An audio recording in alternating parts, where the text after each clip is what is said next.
All right, we'll call the meeting to order.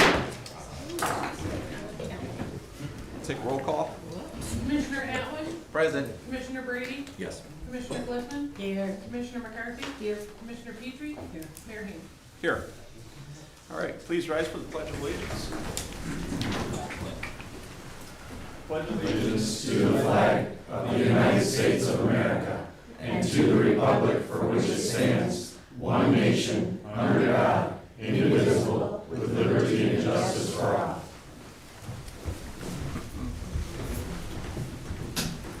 All right. That brings us to approval of the minutes.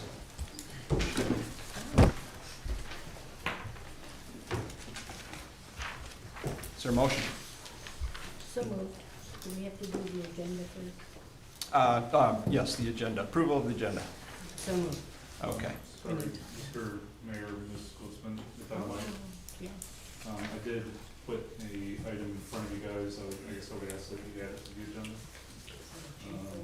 If possible, G4. G4. G4, and it is, This would be, pickleball tennis courts change order. Mm-hmm. okay.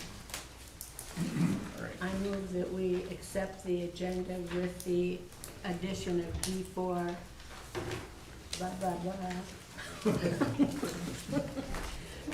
Should be a little more specific. Support? Support. All right. Moved by Commissioner Glissman, support by Commissioner Petrie to approve the May 18, 2026 agenda with the addition of item G4, the pickleball court. Discussion? Mr. Atwood? Yes, I feel it would be appropriate if we also add the city manager evaluation postponement to the agenda as well. Support. All right. Go ahead. Can you give clarification on what that exactly is, the postpone? It'd be to postpone till June 1st. I thought it was just a hand No. I had it on the agenda for last meeting, and it had no action taken. And then I received the email saying that it is postponed, so I just think that the commission should approve that at this level. Okay. Madam Clerk, do you I think there was some email correspondence to the effect that the city manager review has been postponed to June 1st.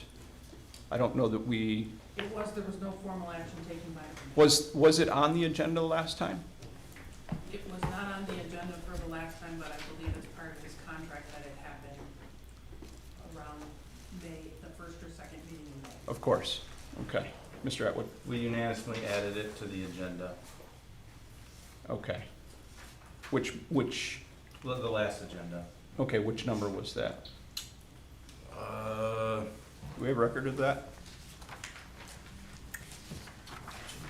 Well, I had three things added. One was to postpone, I think that was the second one we added, was to postpone the city manager evaluation. That was 118. Yep, 118. Yeah, Yep. and no action was taken. Okay. Mr. Womack, do you want to weigh in on this? So if I'm reading between the lines here, the city council originally, and I don't know if by action or by unanimous consent, decided to move my review to the second meeting in May per Commissioner McCarthy's indication, because otherwise it probably should have been on the first meeting in May. Mm-hmm. I recall Mr. Atwood adding three things. I don't know the exact language. I believe postponement was one of them. Subsequent to that meeting, where no action was taken,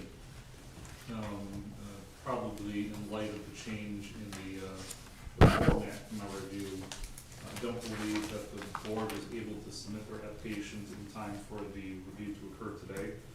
And I'm not privy to all what Ms. Sanchez is aware of, but I guess there was a request that it be moved to June, which I'm not opposed to, but I think what Ms. Ratliff's looking for is formal action of the board to, I guess, overrule the original action of the board, which was to set it for the second meeting in May. Ms. Ratliff, is that what you're looking for? Mm-hmm. And do we have an action that we took to set it for the I don't, second meeting of June, if you're or asking me May? that, yeah, I don't recall there being formal action, but like I said, it could have been unanimous consent. So I'm not opposed to the change. Okay. Obviously, we're here and it's not on the agenda, but if that's what Ms. Ratliff is looking for, if that's my. No problem. Just if we don't have formal action to set the date for May, then I'm not sure what we're postponing. If there's nothing to postpone, it's already been informally postponed, but we can add it to our agenda today as G5 in the motion, if you wouldn't mind, Ms. Glisman, doing a friendly, what is that, a friendly amendment is what you call it? We'll do a friendly amendment to Ms. Glisman's motion to add it as G5, the manager's review, in order to have some discussion on that and see where we end up with that formally. Satisfactory, Mr. Atwood? Yep. Very good. All right, I'm confused. okay. So the motion will then read, if you would make a friendly amendment to your motion, it would read approval of the May 18, 2026 agenda with the addition of G4, the pickleball court subject, and G5, the manager's review postponement. To postpone it, okay, all right. I thought you wanted to do it today, so I wanted to be clear on that. Okay, works for me. All right. Any other discussion? Madam Clerk, do we have that motion? Yep. Okay, very good. All in favor, say aye. Aye. Opposed? No. Motion carries. All right, that brings us to the minutes. Is there a motion for the minutes? Yeah, so moved. Okay. Is there support? All right. Motion by Commissioner Glisman to approve the minutes of the regular meeting held May 4th, 2026. Support by Commissioner Petrie. Discussion? Ms. Petrie? I just have a question for clarification. So, we had no action, on the last meeting to postpone his evaluation. Mhm. We didn't even talk about it. Josh said, no, we didn't wanna do it. Correct. So we added, G5 because now we're gonna say postpone his evaluation Correct. to what day? That's what we'll discuss when we get there. But we just wanna do it formally as well? Yes. Okay. I'm just trying to understand what. Okay. All right. Very good. On the minutes, any discussion? All right, all in favor, say aye. Aye. Opposed? Motion carries. That brings us to public comments this evening. I'll remind the public that there is a 3-minute time limit. The timer will be running. When you hear the timer, please return to your seat. Your turn is over. And we will start with Mr. Brad Hagedorn. Thank you, Mr. Mayor. I've had the opportunity the last couple weeks to attend 2 functions that either were in the city or dealt with city business, and I want to just publicly thank you, Mr. Mayor, you, Commissioner Atwood, and you, Commissioner Petrie, for being in attendance at National Day of Prayer. Since COVID, since we've been bouncing around, it was our best attended event. Thank you guys for being involved. It's a very important day. And then lastly, last Friday, I had the opportunity to spend it around your police department as they raise funds for their charity fund. Also a top-notch event, and I want to just say how professional your police department is. With that, I will get into my report from the county. We accepted the Marine Safety Grant to the tune of $23,757. We renewed the software licensing for the Sheriff's app to the tune of $4,995, and also the body cam license for $10,725. I've talked about this before in the past. We officially, after months of, well, legal mumbo jumbo, we finally voted unanimously for the CMH building bond for construction of another building at the CMH campus, which will give us 3 buildings out there, and we'll officially be able to vacate Maple Grove. And as you see, the schools are gonna put that up for sale anyways. Lastly, we voted to accept the 2026 Michigan Public Safety Critical Incident Mapping Grant for $20,480. With that, I thank you for your time and have a great meeting. Thank you. All right, any others?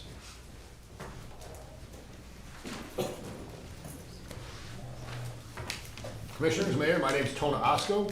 As I have done in the past, many of the past weeks, I'm here simply to pray over our city and over you folks. You guys are given to us by God to be honored, and I appreciate all the time and effort that everyone puts into just being here and volunteering. So if you want to join me in prayer, great, and if you don't, I understand that as well. Heavenly Father, we're so thankful for this day, for this time that we have to gather together, that we have to just demonstrate you and your will in our lives. We thank you for the government, for the opportunity that we have to have a say in it, to sit here and have public comments and to be able to say what we want, dissenting or for, it does not matter. We ask that you would have us all be mindful of you, of how you would be, of, as it used to be said back in the day, and even today, what would Jesus do? How would he act? Remember that as we gather together, as 3 or more gathered in your name, you are there with us also. We love you, we thank you, in your son's precious name. Amen. Amen. Thank you. Thank you. Any others? Please raise your hand. Over here. Good evening, everybody. I'm Chris Stern with Crank for a Cause here in Lapeer. I know that on the agenda tonight is to approve the special events permit for the 6th annual now Beaver Dash Bash. Just want to give a quick update where we're at. We've been doing it since 2021 with approval from the city and with the help from the fire department and the city police department. We have, over the last few years, raised money through Crank for a Cause for the trails, not only just to upkeep and help advance the trails, but we also have purchased a couple new city bicycles for the police department over the last couple of years. Also assisted in purchasing the rescue cart for the fire department. So we're really doing a lot with that event for the Beaver Dash Bash. And then just what most recent is helping with the TIFA funds and putting up $25,000 towards the new trail system, or the additional of the trail. You know, we've got runners, cross-country team uses them. Now we have a new bike club that is using the trails, which is awesome, through Roland Warner. And I do hear that there is a new bike club being formed or trying to get together at the high school level. So the trails are just absolutely phenomenal for the city of Lapeer, for the school systems, for the kids. And I just hope that you definitely take all that into consideration with your approval tonight, hopefully. Thank you. Appreciate it. Thank you. Thank you. Any others?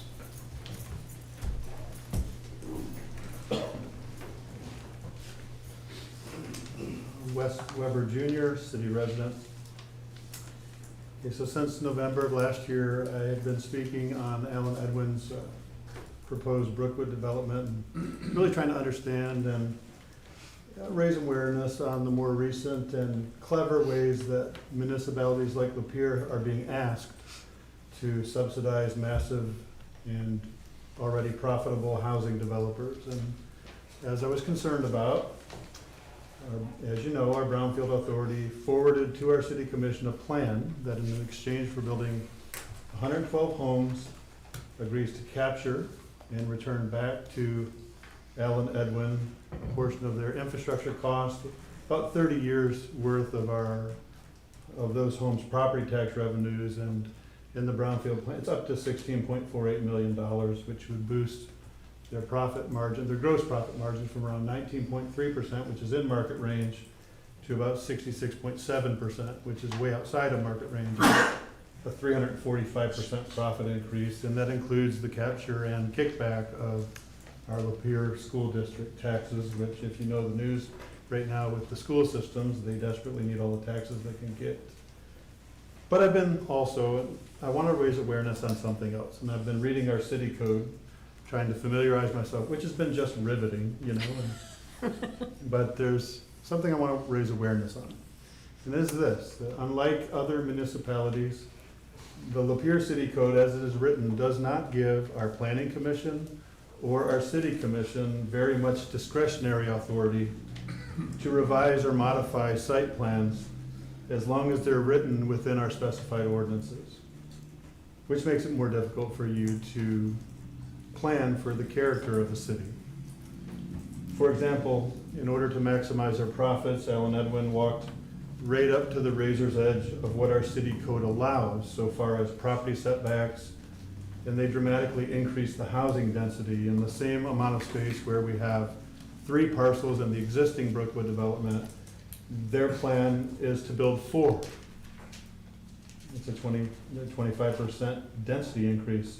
The city code gives little to no leeway for you as commissioners or city planners to push back on that, because we don't have language in our code that gives you discretionary authority. And so long as they're within, again, within the specifications of the ordinance, there's little you can do. So I've crafted some proposed amendments to our city code, which I just want you to look at.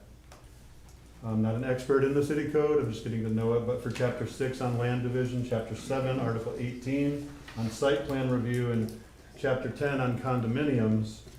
And, well, I've just printed a few copies, I'll give them to you, you can take a look at them if you want, and then I'll address a little more in the second public comment. Sorry, I went over it. Thank you. Yeah.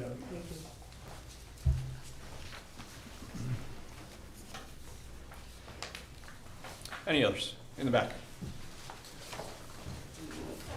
Hello, my name is Kella Carter, and I live on Lincoln Street.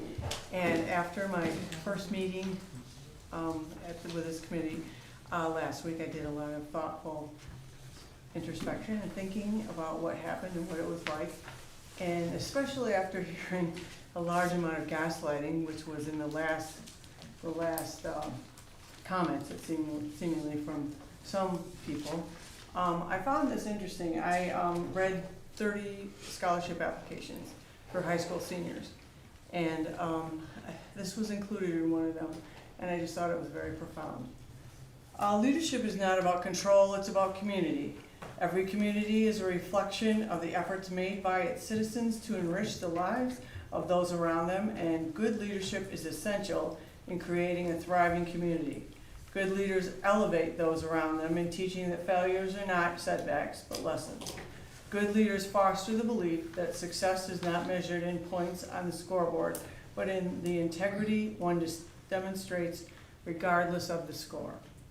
Leadership is guiding, encouraging, and inspiring people, and true leadership comes from your heart.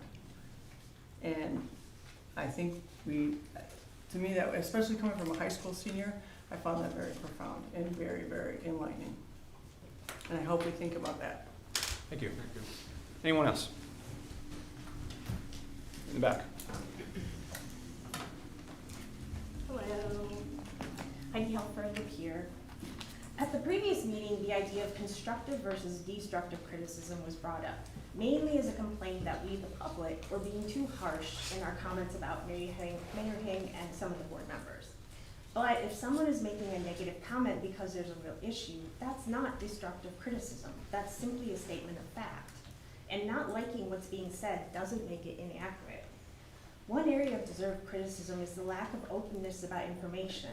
Repeatedly, the mayor and other board members said that comments being made by us, the public, essentially were based on a lack of knowledge and understanding of what was happening behind the scenes. If there's that much happening that we, the public, aren't aware of, this is extremely concerning. If we don't know what in fact is happening, how are we supposed to make informed decisions? Mayor and board represent the community, not the other way around. Therefore, it seems evident that there needs to be more transparency on the part of this group of public officials. I understand that personal information is and should be private, but knowing and understanding what our elected representatives are working on with regards to our community is information that needs to be shared openly. If it isn't, then this is a blatant disregard for the public. All information relevant to our community needs to be easily accessible, not kept a secret. Hopefully the mayor and board will rectify this situation. Just another quick note about the previous meeting. There were some comments by the mayor and some board members that suggested those of us who were critical of them were somehow unhappy, lacking in joy. But trying to get clarity and not finding it doesn't make you innately void of joy. However, if you want to bring more joy to these meetings, I'd suggest, Mayor Hagan, more banging of a gavel, no offense, but it makes me laugh, thus resulting in joy. So instead of more cowbell, I say more gavel. Thanks. Thank you. All right, thank you. Anyone else? All right, seeing none. We move to the consent agenda. Make a motion, oh, sorry. I make a motion to approve tonight's consent agenda. All right, motion by Commissioner Atwood, support by Commissioner Petrie to approve the consent agenda. All in favor, say aye. Aye. Opposed? Motion carries.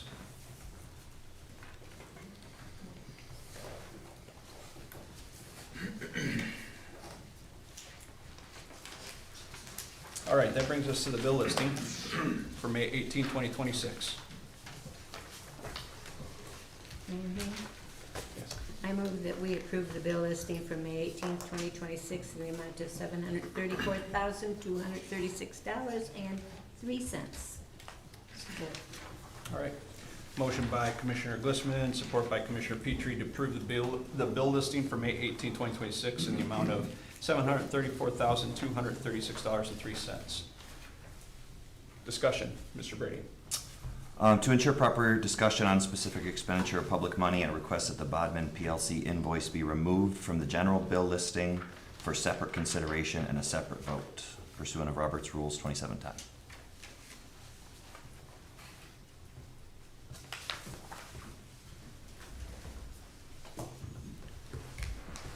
Any other discussion?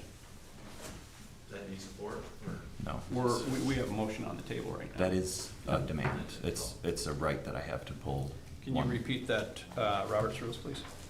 2710.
All right.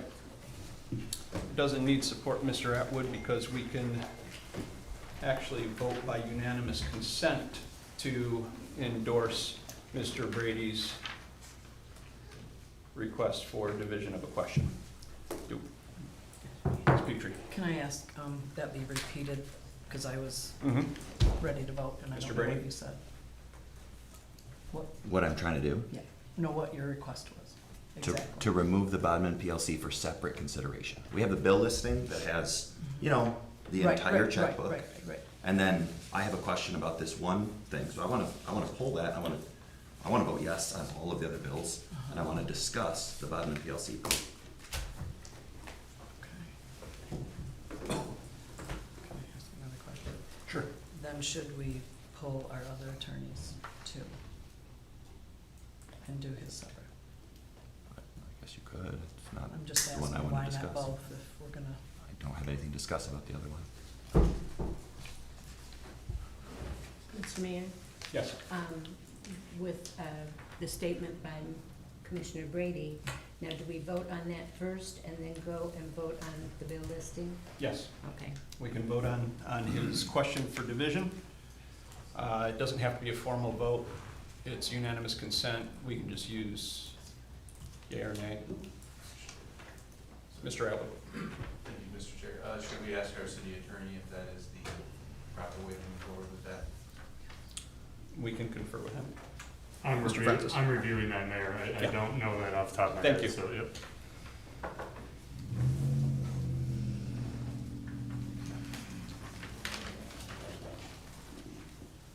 I would also offer 41, chapter 41, verse 32, references the consent calendar, which is essentially what we use the bill listing for.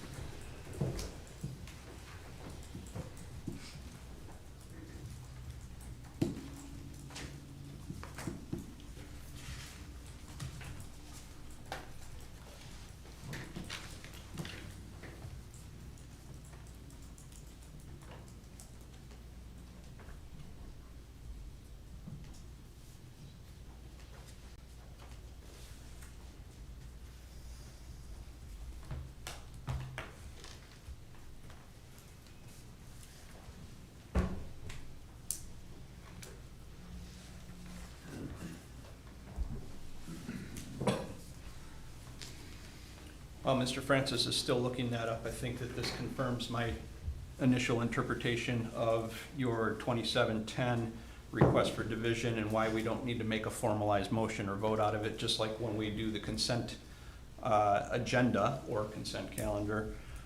In the case of 41, we make the motion to remove something for separate discussion, and we can do exactly that and vote on the rest of the agenda slate and then hold that other thing aside for additional consideration and discussion. As long as Mr. Francis comes to that same conclusion, then we'll proceed with your request for division and we'll vote on it. Mayor, what I'm trying to confirm is I don't know if unanimous consent is required or if it's simply a demand that can be made.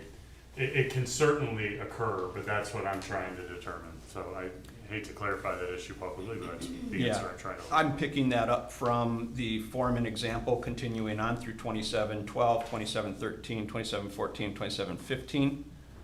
I'm not remaining exclusively to the one section that Mr. Brady has cited because there's usually larger context in the surrounding paragraphs and we need to ensure that we pay attention to that.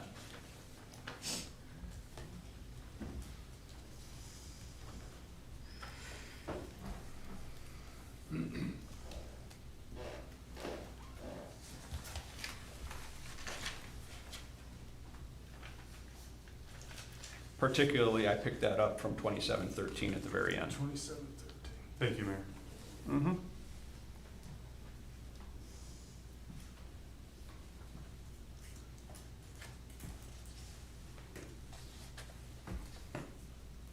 I'm not making a request for a division. I'm making a demand. So, Mayor, 2710, sometimes a series of independent resolutions or main motions dealing with different subjects is offered in one motion. In such a case, one or more of the several resolutions must receive separate consideration and vote at the request of a single member. Mm-hmm. And the motion for division of a question is not used. So I think that he's not making a motion. My understanding is Commissioner Brady's not making a motion to divide. He's making a demand for a separate resolution, in which case a motion to divide would not be used.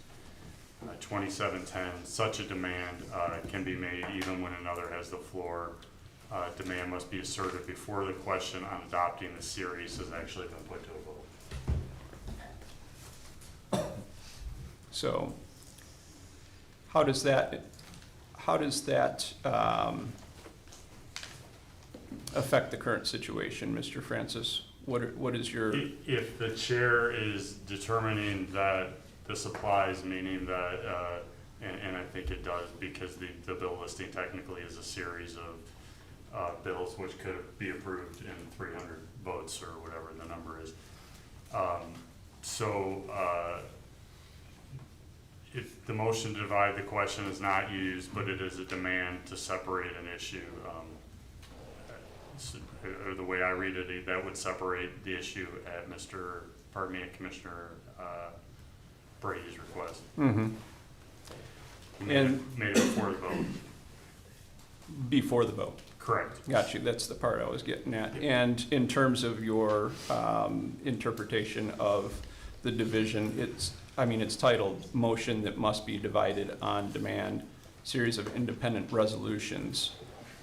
Where do we have, or main motions, where do we have series of independent resolutions here? You don't, Mayor. I'm not suggesting that this is exactly applicable. What my suggestion is that each of the bills could be brought independently.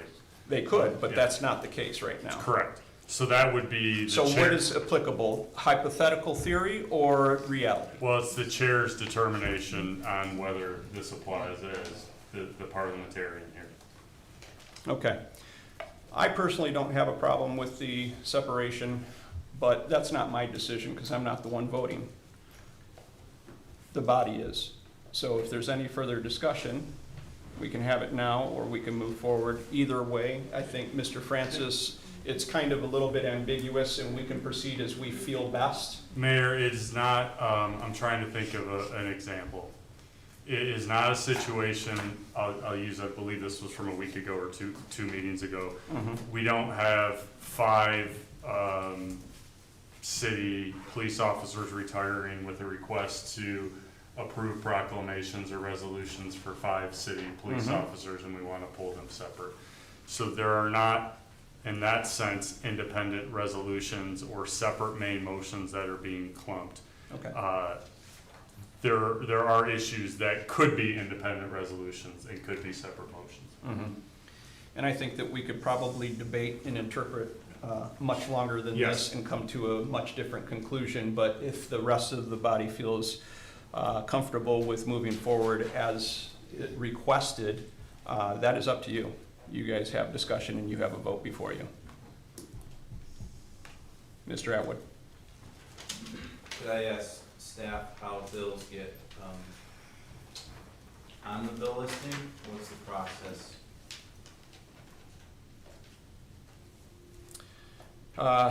Yes, you may. Ms. Hannah, could you please?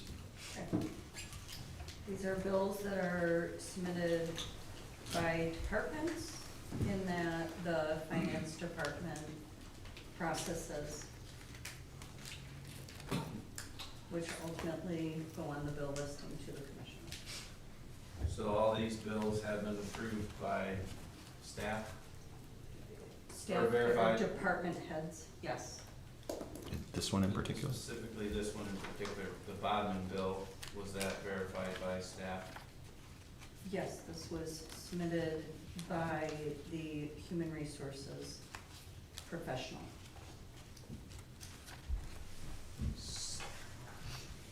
Ms. McCarthy. It's my understanding that there is a budget available of a certain amount of money, and until that budget is consumed, all of these would come in. It's still under budget. Everything has been accrued so far. We haven't hit that 10,000 mark. So, am I correct? Like, we're still under the 10,000. This isn't gonna push us over the 10,000. It's not like we have to ask for additional funding. That is correct, it is under the 10,000. Okay, thank you. That's what I thought. Thank you. All right, very good. Mr. Brady? The reason that I want to ask specifically about this bill, well, it kind of goes back to the comment that was made at the end of last meeting, because Mayor Hing said that he had taken some work to Bodman based on the performance evaluation. And the original scope was not the performance evaluation or the city manager job description or anything like that. The original scope was a very narrow proposal that involved multiple people and they know who they are. And so when I'm looking at this bill says This bill says a very similar thing. And so you're asking me to approve this bill without discussion, and I haven't had a chance to ask the question, is this performance evaluation related? I haven't been able to ask that, and so this bill's been paid already. This bill's been paid already, just so everybody knows. The suggestion was made by Mayor Hing that staff can just email me and I can approve that bill, and as far as I know, that's what happened. He gave his approval, so now the city commission has, I mean, this bill's been paid and we have not said yes to it, or not. I have a lot to say about this bill. I have lots of questions, and so I'm not satisfied with it being buried in a, yes, we'll vote to this and the other 300 bills. There's a lot of discussion that needs, I have a fiduciary duty to the citizens of Lapeer. I think you all do too. We have to look into it. Melissa? I'm saying, The way you're that- right. Yeah, You're I know. absolutely right. From day one, we sat right here next to each other. We listened to you talk about how important it was for us to just really find out all of the details about all these things. But I apparently I won't get an opportunity to do that. All right, any other discussion? All right, let's take a vote on whether or not Mr. Mayor, I make to a devise motion this. to amend the bill listing to remove the Bodman PLC bill from general or into its own separate discussion. Yes, that's what we're voting on. Well, you're not being clear. What are we voting on? I was in the middle of speaking, and I will say that you were out of order by interrupting me as I was getting ready to present your motion to divide the bill. I literally, we can roll back the tape later, said the word divide and you interrupted out of order.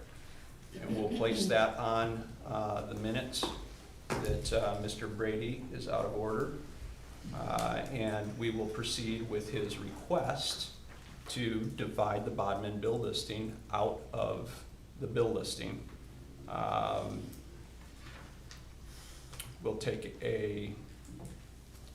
We'll go by voice. All in favor, say aye. Aye. Opposed? No. Nay. Nay. Motion does not carry. All right, that brings us to the original motion on the table, which is the bill listing. I think put forth by Commissioner Glissman and supported by Commissioner Petrie to approve the bill listing for May 18, 2026 in the amount of $734,236.03. Discussion. Mr. Brady. I can wait. If there's anybody else that has discussion. Mr. Atwood. So I guess I'm just a little confused, and I'm not trying to get staff in trouble here by any means, but the process for the first two bills was, it was on the agenda, then the commission verifies the work done somehow and approves the bill, then it goes into the bill listing, and then the full body would approve the bill. So I guess I would ask staff how that process changed between the last time we approved the bill to this time just being in the bill listing. All right, we'll ask Mr. Womack because he was present and part of that conversation during that meeting. So unfortunately, I think the staff is receiving conflicting direction from various people on this board. My recollection is that the sitting mayor was directed to be the sole point of contact between the board and Bodman PLC. I do not recall any action being taken by the board to direct the mayor or authorize the mayor to pay any bills from Bodman PLC. So I was doing the best that I could in providing the commission with the information that I could so that they could verify whether the bills could be paid or not. That was the process I was using. At some point subsequent to that, I believe that the staff that receives the bill, which I have not seen any of the recent bills, reached out to the mayor to have the mayor verify whether the bill was true and accurate. That was done without consulting me. I was not aware of it. Subsequent to the mayor approving of the accuracy of the bill, staff then sent that to the finance department to be paid. It is not a course of action I thought was appropriate based upon the the commission's authority to pay bills, but that is apparently what's happening. All right. Thank you, Mr. Womack. Any other conversation? Oh, you're first. I just have a question. So, Mr. Brady just said that that bill is already paid, but isn't that what we're doing, is approving, go ahead, pay? Ms. Hannah? Yes, the bills have been paid, and that's how the bill listing has always been presented to the commission. Okay. Ms. McCarthy? For clarity, so I remember what happened, is that I believe the first time the invoice ever came on to our agenda, it was in breach of a confidentiality cover. It was never supposed to go on or be published. There's a confidential issue there. The second one, that same issue came up again. And at that time, I believe, but I'd have to go back, it was like, there is a budget, and so therefore, those bills go into that budget. But again, there is a confidentiality issue happening. I get that, you know, I'm out here too, but that's, the first time it wasn't supposed to be on there. It was a breach. And then the second time, that came up again, we're like, and now this would be the third time, that would mean that's probably why it wasn't put on there. I mean, that's just what I'm thinking is, if the first time it was a problem, the second time there was a decision, then the third time it wouldn't keep showing up just like the other bills until it meets its budgetary threshold. That's what I would think, I don't know.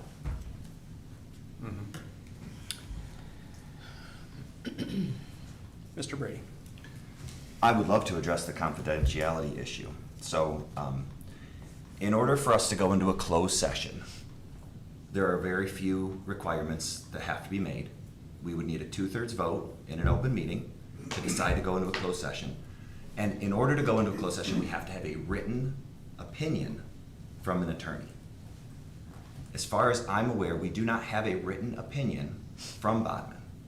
Now, the charter designates that all of our attorneys need to issue to the clerk all written opinions. Okay, and we have not received from Bodman a written opinion. Our sole contact is holding on to all of the content. Okay, so we couldn't go into a closed session right now if we wanted to. We couldn't. There is no avenue for us to discuss this other than sitting at this table right now. The confidentiality that we could have, the attorney-client privilege that we could have, would be if we chose to get our ducks in a row and go behind doors to talk about it. This is a public bill with taxpayer money. It is absolutely public property. It belongs in the public. It needs to be discussed in the public. We could protect it if we wanted to. The fact is, there is nothing here. There is nothing to discuss. It's 6 months ago and $5,000 ago that we gave permission to go and look up something very narrow that involved multiple people and they know who they are, and the language that it says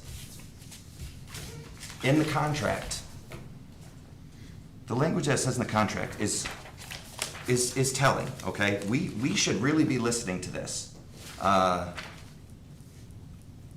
The scope of the representation would be restricted solely to advising the commission on labor-related issues associated with this personnel matter. This engagement does not replace or limit the city attorney's general role for the city in other areas. But last week we found out that just a performance evaluation is getting slid to Bodman. I think we're outside of our scope. I cannot approve this bill. I cannot approve this bill. I know for a fact that we are already operating outside of the scope. That's on the next bill. But when I look back into this bill, I see again performance documentation, March 9th. I look at February 27th and I see performance evaluation. Job description stuff. We're outside of the scope. I understand we gave permission for him to be the sole contact. We never gave permission to him to decide what the work was going to be and then to withhold it from us. We don't have a written opinion from Bodman. We can't go into closed session. I cannot approve this bill. Mr. Brady, is there a specific question that you have that is concerning you over the previous bill listings and agenda presentations of the Bodman bill? I'm not really understanding what the gap is that you need closed, and I've offered several times to have private conversations with you, which you have refused. I have 4 questions I would love to ask you in this open meeting. Okay, let's get them done. Okay. We're on topic. Okay.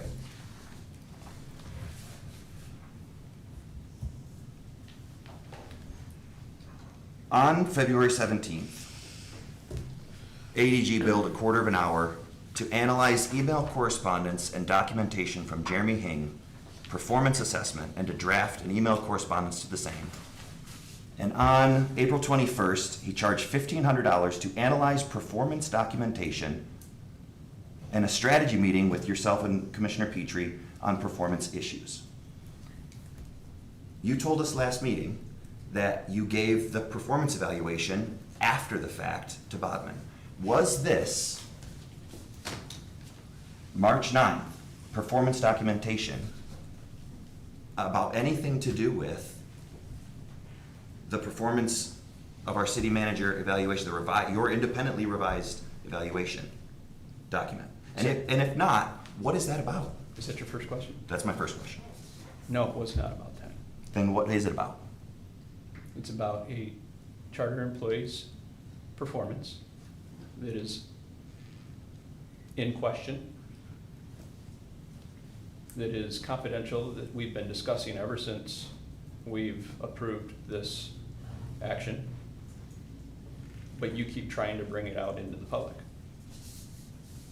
Is there anything more that you need to know about that, specifically that's missing in that answer? I'll consider it still question 1. We have one charter officer. Is it about our manager? Do you feel that that preserves confidentiality? The confidentiality belongs to him. If he wants to go into a closed session for his review, that's fine. But this isn't about his this review. is 6 months ago. What is there? What is there? Okay, I have other questions. Question 2. It looks like at April 21st, we were analyzing job description and strategy communications, and we were billed for the preparation of a City of Lapeer manager job description. I thought that was my work. I thought that was the work that I was supposed to be involved in, preparing a job description. We already have a job description, but who authorized? What can you tell me what meeting we authorized Bodman to work on that project? Okay. Mr. Francis, I want to draw attention to the fact that Mr. Brady just wavered or potentially wavered protected information attorney-client privilege. You know this because you've been a part of the email chains where we've discussed attorney-client privilege. You've been part of the email chains where you've received the notification from Bodman. You know what Bodman's position is on those particular details. From the detail, he's reading from the privileged, noticed invoice, not the general public invoice, because Bodman supplies 2 with distinction and clarification. Mr. Francis, I would like you to chime in on this in any way that you can, because I feel that there's a violation occurring at this time. Mayor, I'll start by saying I have not seen this invoice, either the privileged version, non-confidential or not, so I'll take your word that things are being read for. Invoices can be privileged, and I also don't want to waive any privileged communications that I've had with the commission or council. Invoices can be privileged depending upon information, which I think is indicative of the fact apparently Bodman's sending 2 versions, one with confidential information apparently and one without. The privilege belongs in this case not to Mr. Womack, it belongs to the city commission as a whole. It is the city commission's authority or discretion is the better word as to whether to waive that privilege. The general rule under the law is that inadvertent or unauthorized waiver of a privilege does not waive the privilege going forward or in perpetuity. I'm not familiar with, well, I've been to all the meetings. The commission hasn't waived the privilege as far as I've seen. Even if Mr. Brady read from an invoice, or even if an invoice were included in a packet mistakenly or intentionally, whatever the reason, unless the commission determines to waive the privilege, it is not waived. Okay. What is your opinion or position on Mr. Brady's indiscretion at the moment by reading from privileged information that the commission has not taken action to waive? Are we tiptoeing around misconduct territory, or what is the repercussions of behaving in this manner? I would strongly suggest that we not, going forward at least, I'd want to do some digging again without having seen the invoices, but I strongly caution against reading directly from invoices. Very good. All right, and by that opinion and advice, I am going to not answer the question because of its contents and the implications the answer may carry. Mr. Brady, you had 4 questions. That was your second. Let's continue with your third. I would love to. This is a little bit of a follow-up. We haven't received, I've never seen a written opinion from Bodman. You're asking me to trust you and to take your word. Please get a written opinion from Bodman. Have them to submit it to the clerk like our charter requires them to do. And then I'll feel a little bit more careful about where the line is so I can toe around it. As far as I'm concerned, that privilege is ours to keep if we want to. And sitting at this desk is the only time we can discuss any of this stuff. And it should happen. It should happen. The 1978 Freedom of Information Act and the Open Meetings Act state that we should be having these discussions out here, not back there, not on a phone call.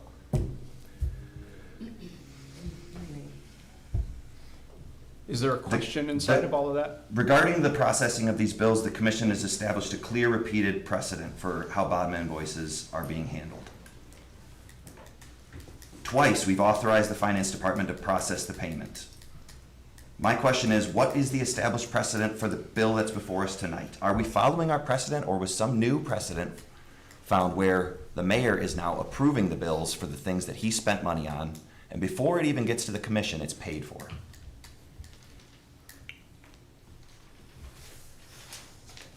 All right. What are we going to do with these Bodman bills next time is my short version of the question. All right, Ms. McCarthy. I don't have access to the actual confidential invoices, and I'm a city commissioner, so my question would be, how did Mr. Brady get access to them? Because I don't have the confidential invoices, those would only be at the finance. So you can't breach or pierce the veil of confidentiality unless someone is handing you the documents to read in a public meeting to pierce the veil of confidentiality. I don't have those invoices. And you're comfortable voting to approve the bills? I don't have those confidential invoices. That means that someone gave those to you, but they're not giving them to the commission universally. That is not right. That is you showing, I mean, I'm just telling you, I don't have those. I get the overall concept. They are not, they're confidential. They're not supposed to be put in the package. You can see the generic they send out. That is what we're allowed to see. You don't get to see the confidential and then read it out in the meeting. I'm sorry, it's wrong. You're purposely and intentionally, every single meeting, trying to pierce the veil of confidentiality, intentionally, purposely. And I get it that you feel you're doing social justice. I get it. But you keep doing it, and when you do it, it can put us in a bad situation. I understand where you're coming from, but you have documents in your hand that you are reading out that no one else has in their hand, and you feel pleased as punch about it, and very self-justified. Mr. Mayor. So I'd like to know where you Not yet. brought them. You can answer her question. I wouldn't ask the clerk, just him. Okay, well, no one else has confidential. No Okay. one else is getting this. Ms. Glissman. I feel that we've gone through this in other meetings, and I feel that we've passed a motion of up to $10,000 that could be paid. We don't go through here, we've got other bills that have been paid that are a lot more money, and we don't go after the fact and nitpick through those. We have some that are as much as $26,000. They were pre-approved, the directors of each of the organizations that we have within the city approved. We leave those for approval. I don't think we need to go through the weeds again on this. Ultimately, we will be having the closed door private meeting, but to bring this stuff up, you have more than 2 pages of a script to read here tonight. You're just getting into the weeds and confusing people. We approved up to $10,000 for Bodman, and if we approved it, they get paid. And I don't think we have to be going through all of the nitty-gritty now, because Commissioner McCarthy has even stated that you are letting out information that is supposed to be private. And it doesn't matter to whom it is, we have to keep this private for whomever it does apply to. It could apply to me, it could apply to you, we don't know. And I think that we should move on, and if possible, I would like to call the question. You're going to call the question. We'll take a vote on calling the question. Roll call, please. Commissioner Atwood. There was no No. support. Is there support? Support. All right. By Glissman, support by Petrie. Roll call. Commissioner Atwood, No. Commissioner Brady. No. Commissioner Glissman, Yes. Commissioner McCarthy, Yes. Commissioner Petrie. Yes. Motion fails. All right, that brings us to your question number 4, Mr. Brady. I have the floor, sir. Yes, Point of order, sorry. go ahead. I don't think the third question was ever answered. The third question, what is the established precedent to pay the bills?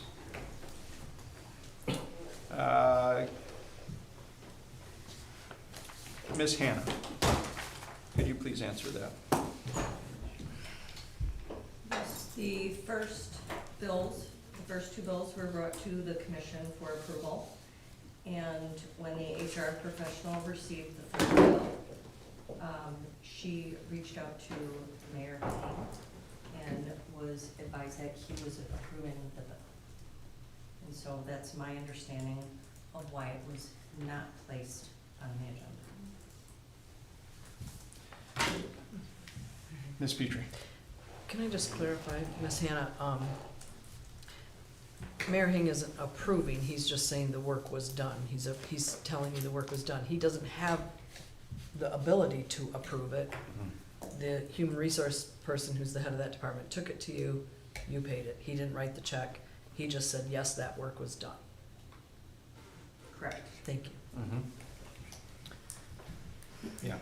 So, and I believe that that comes from, correct me if I'm wrong, you were at that meeting, comes from the debate that happened the last time the bill showed up separately from the bill listing.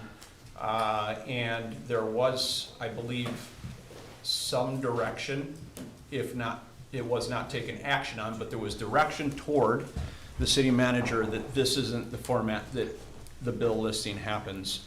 You could easily, especially for something that continues to create contention amongst the commissioners, that you can do it through either email or phone call or have me stop in or whatever that might be, just to see if the work was accomplished, that we're being billed accurately. I'm not approving anything, I'm just verifying, because I am the sole point of contact. I'm the only one who can verify that the work was accomplished or not.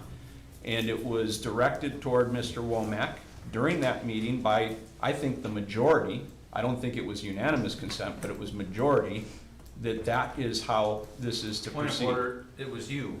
You directed the city. I called the point of order at that time and said you can't direct the city manager. Okay. You said, Excuse you me, suggested- you're out of order. You're out of I'm in order. actually, because I'm No, saying you're the not, truth. because you don't If have, you you were to don't go have a back- foundation if for you a were to point of go order, you back- just don't like what you're hearing. Has nothing to do, you're lying. You're out of order a second time. You're lying.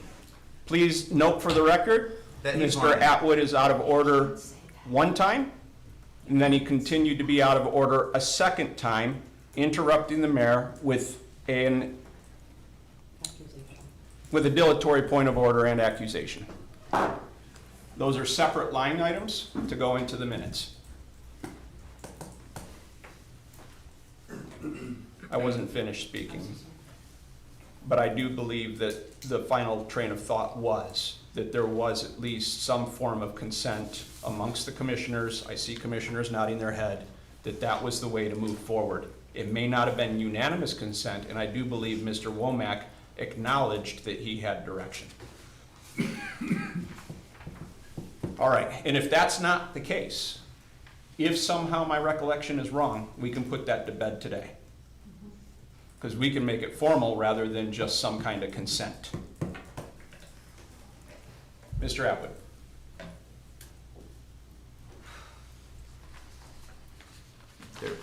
There was no consent.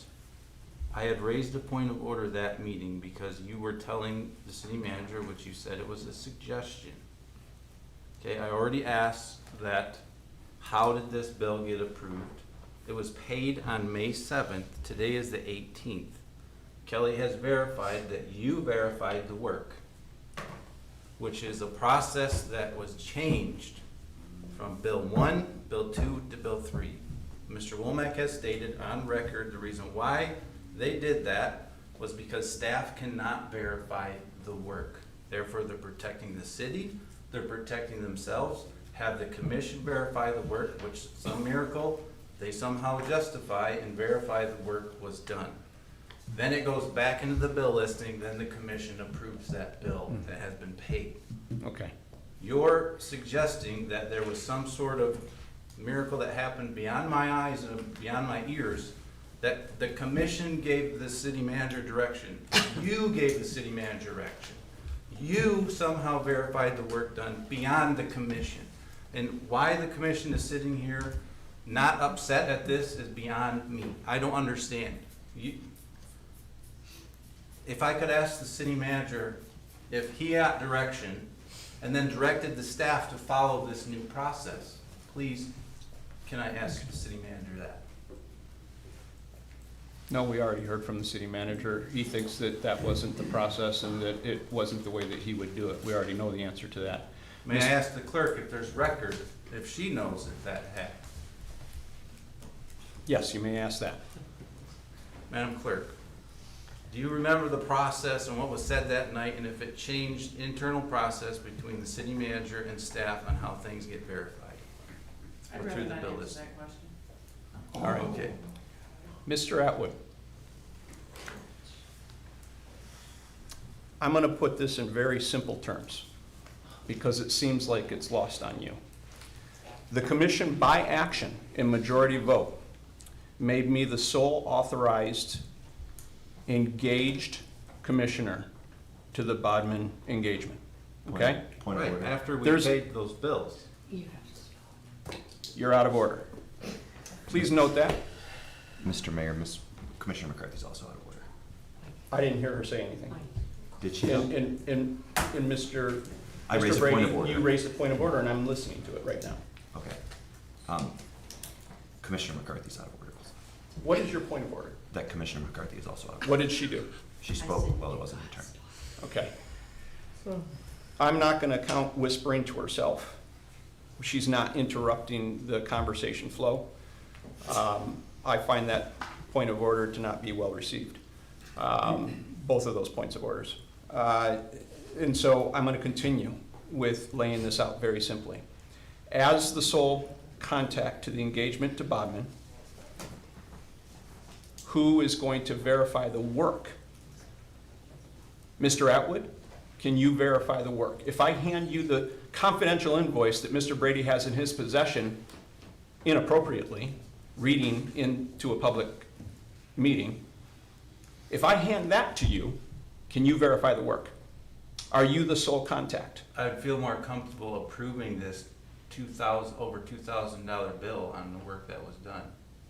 Can you verify it? How are you going to verify it? The bill, it says what it is. Okay. Well, he's got it. Do you want me to hand it to you?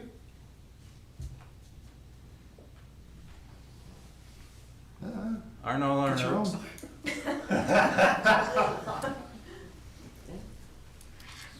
I'm certain that you have I it. can't pass it to him through you.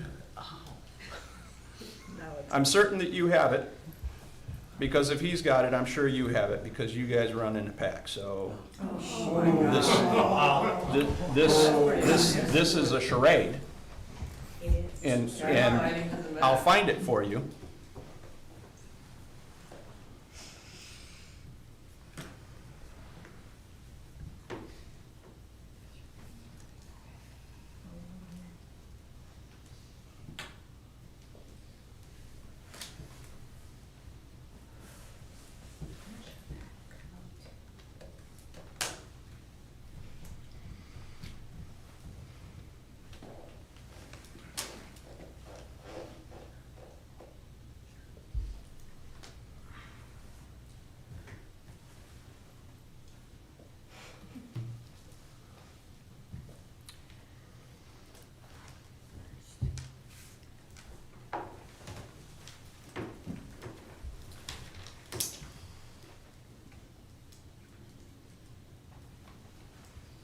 Mr. Mayor, while you're looking for that, may I make Yes. a statement? I'm just looking at our bill listing here because we have other attorneys' invoices on here. We have one from Miller Canfield, it is a legal law firm, for $23,000. Nobody's saying, $23,000, nobody's saying, oops, what's that for? And then we also have the one that is from Fletcher Falco, thank you, Mr. Assistant City Attorney, for $3,187. No one's like, what is that for?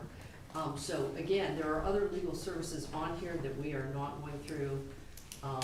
I get it, this one flags people, but there are other legal services and they are being approved and paid as a process. The second part of my statement that I'd like to say is it was my understanding from the last time this came up is that it was understood there was a $10,000 budget that had not been breached. And so therefore, if you only have one person in contact as the lead contact, they would be probably the only person that could verify if that work had or had not been done. I can't, I don't speak to them, I don't know what's happening, I can't say that happened, that didn't happen.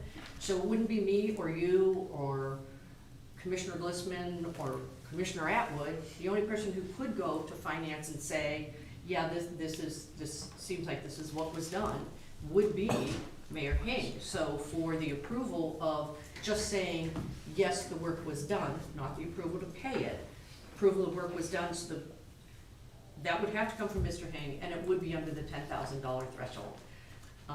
We are not doing this repeatedly on all the other bills. And again, the attempt to do this repeatedly, I believe, is to pierce the veil of confidentiality. I believe that is the intent. You could say no, but it becomes too hostile in here about this every single time. All right. Mr. Mayor? Mr. Mayor? Mr. Brady. Thank you. No. So I would No, say that I'm in asking response for to your question that. number 4. She didn't ask you a question. You have a 4th question that Yeah. we're going to entertain Yeah. Thank you for the floor. before your time is up. Thank you for the floor.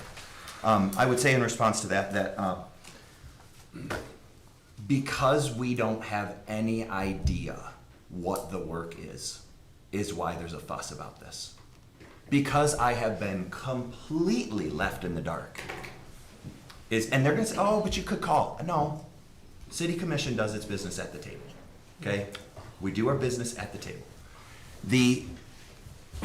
My 4th question, our charter, 415 says, no compensation to legal counsel shall be paid except in accordance to an agreement between the commission and the attorney or special counsel made before the service for which such compensation has been paid has been rendered. Okay, so we can't pay for any of the work unless we have a contract in place beforehand, which we have an engagement letter with Bodman. But our engagement letter with Bodman is very narrow. It's very narrow. And it should include a personnel matter, right? This is back from December. This is 6 months ago. This is $5,000 ago. It should include a personnel matter. Some of the blanks have been filled in. It involved more than one person, and they know who they are. I thought it was me at one point. Okay? We are outside now of the scope. Okay? He said that this is not about the other thing, the last thing that we were just talking about, but next bill, it is going to be about that thing. He did take that work, the performance evaluation, he did take that work and give it to Bodman. That is not in the scope of our contract with Bodman. And I would make a motion that we end our relationship with Bodman. I think enough is enough. If there's something there, it's there. We're $5,000 in, we are 6 months in. Bring it or put it away is my statement. And I would make a motion right now to end our relationship with Bodman. We have a motion on the table. I'll make it next then. So, Mr. Brady, what is the fourth question? Are we within, have we faithfully remained within scope? Has Bodman's work remained faithfully within scope of your original engagement letter? The answer is yes. Including the work that we found out about last Yes. meeting. And how can I verify that information? You can have a private conversation with me in close quarters, which you continue to refuse. Do you want to continue that? Yes, because I think the business of the city and the people of the city and the city tax dollars that we're spending merits that we actually just have this discussion. You're asking for confidential information in front of the public. You're hiding whatever it is that you're doing from the I'm not public. hiding, I'm willing to give it to the commission. in Just close email me, quarters. just email me. What's the big deal? You have withheld all of the information. I've asked for it in email, I've asked for it in person. I've done everything but the one super controlling tactic that you have that you want me to call you. I'm not gonna call you. You're an abuser. I don't wanna be on the phone one-to-one with you. I don't wanna be in the back room with you one-to-one. Email the board. Email us. Let us know what you're up to. Okay. Mr. Brady, you've demonstrated time and time again that I can't trust you with confidential information. This meeting alone, you have demonstrated that you cannot be trusted with confidential information. You think I'm gonna email you so you can mass distribute that? You can't even keep your mouth confidential. You can't even tell us what it is. I'm willing to do it, but I'm not gonna give you paper. Tell Josh. Tell Josh. Just tell him. He'll find out where it cahoots anyway. At the last meeting, you asked if there was going to be an end to this and we would see a product. The end We of May. still don't have a product in our hands. The end of May, you said. Well, that was contingent on particular meetings occurring, and those meetings have been postponed. And who messed up that timeline? Well, it's all contingent. So I turned you my know what the evaluation answer in. is. Ms. McCarthy? Two things. One, I Mhm. don't believe that you can have the discussion via email or text, because then that could be passed and breached the veil of confidentiality, because it's only as strong as its weakest. I could just go make a video and tell everybody that too. Right, but you cannot I believe that the mayor is restricted on how he can pass that information to you, so he's not breaching the veil. Is there And then, anything written down that I number can two- see that says that that's the way it is? Because No. that just seems made up to me. I don't think so. I think that, and number two, because then, again, he has a duty to maintain the confidentiality. You may not think you do, but he does, and he's the contact, so there's that. My question to the mayor would be, can you please get back to the commission? I'm not asking you to handwrite everything out.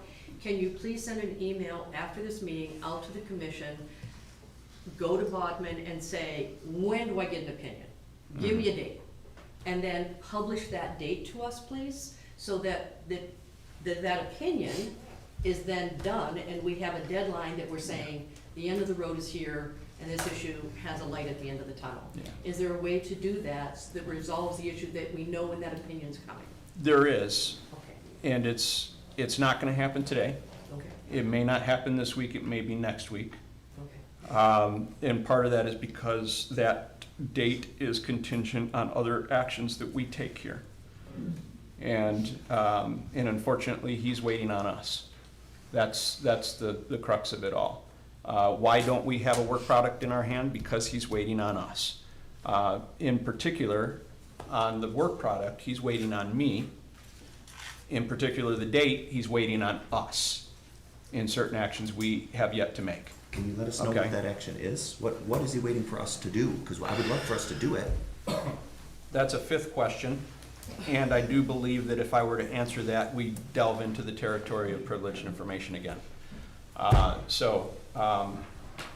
You're done. We're beyond our 30 minutes, well beyond our 30 minutes, so we're gonna go to a vote on the bill listing at this point in time, as motioned by Commissioner Glissman and supported by Commissioner Petrie, which is the approval of the bill listing for May 18, 2026 in the amount of $734,236.03. We'll take a roll call. Mr. Mayor, I must seek to be excused from this vote because I do not have the information.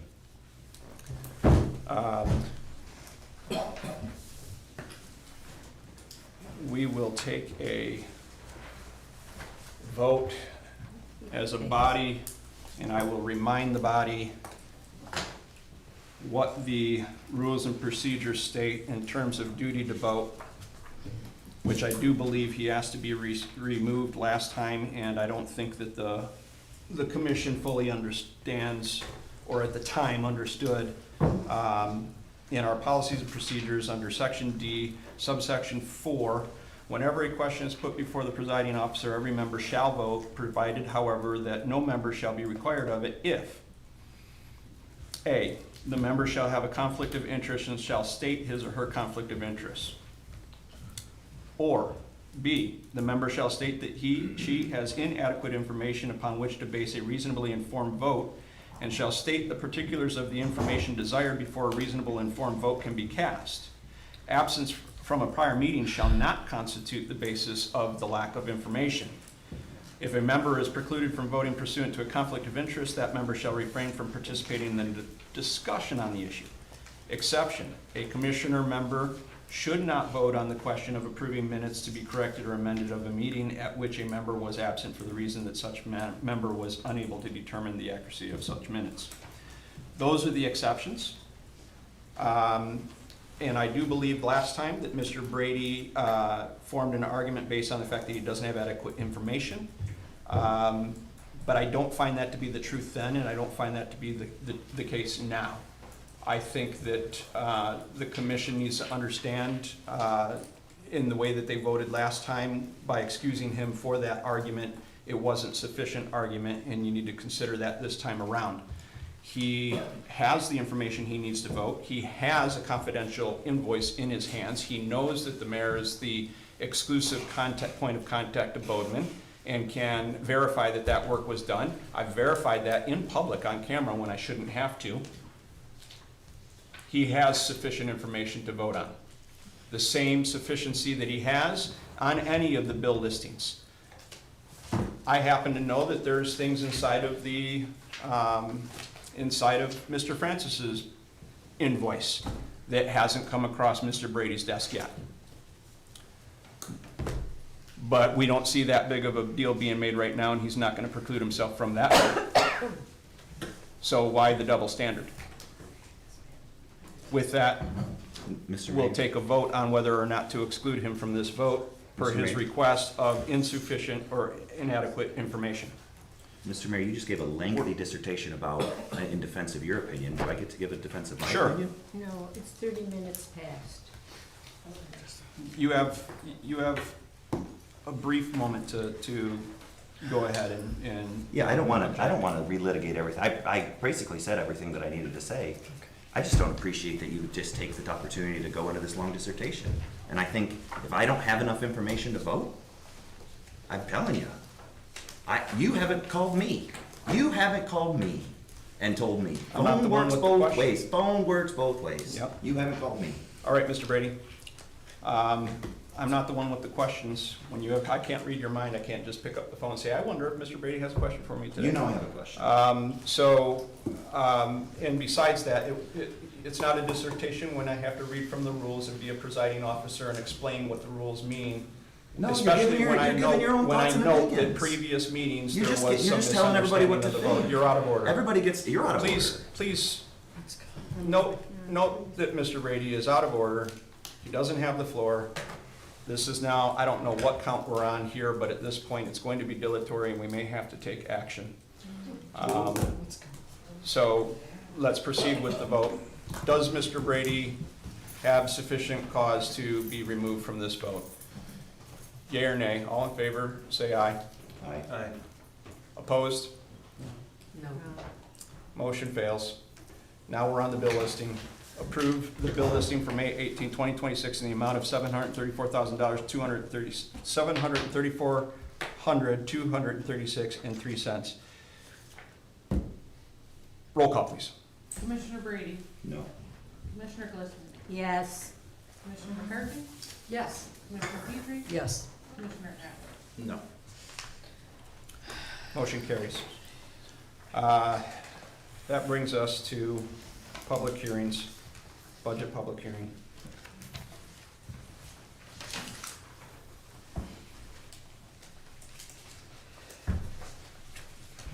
Mr. Mayor. Mr. Brady. Make a motion to adopt the budget resolution of the City of Lapeer for the fiscal year 2026-2027 and make appropriations therefore. Point of order, you gotta open the public hearing. Sorry. Yeah, public hearing, open.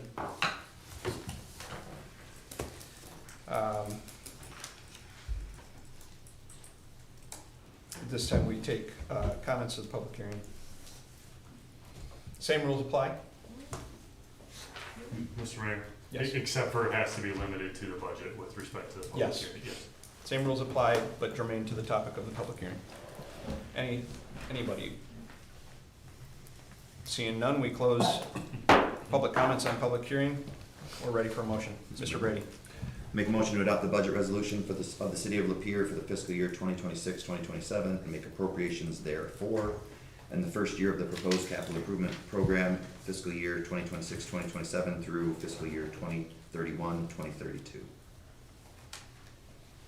Is there support? Support. All right. We have a motion and support to adopt the budget resolution. Is there any discussion? Seeing none, we'll go to a roll call.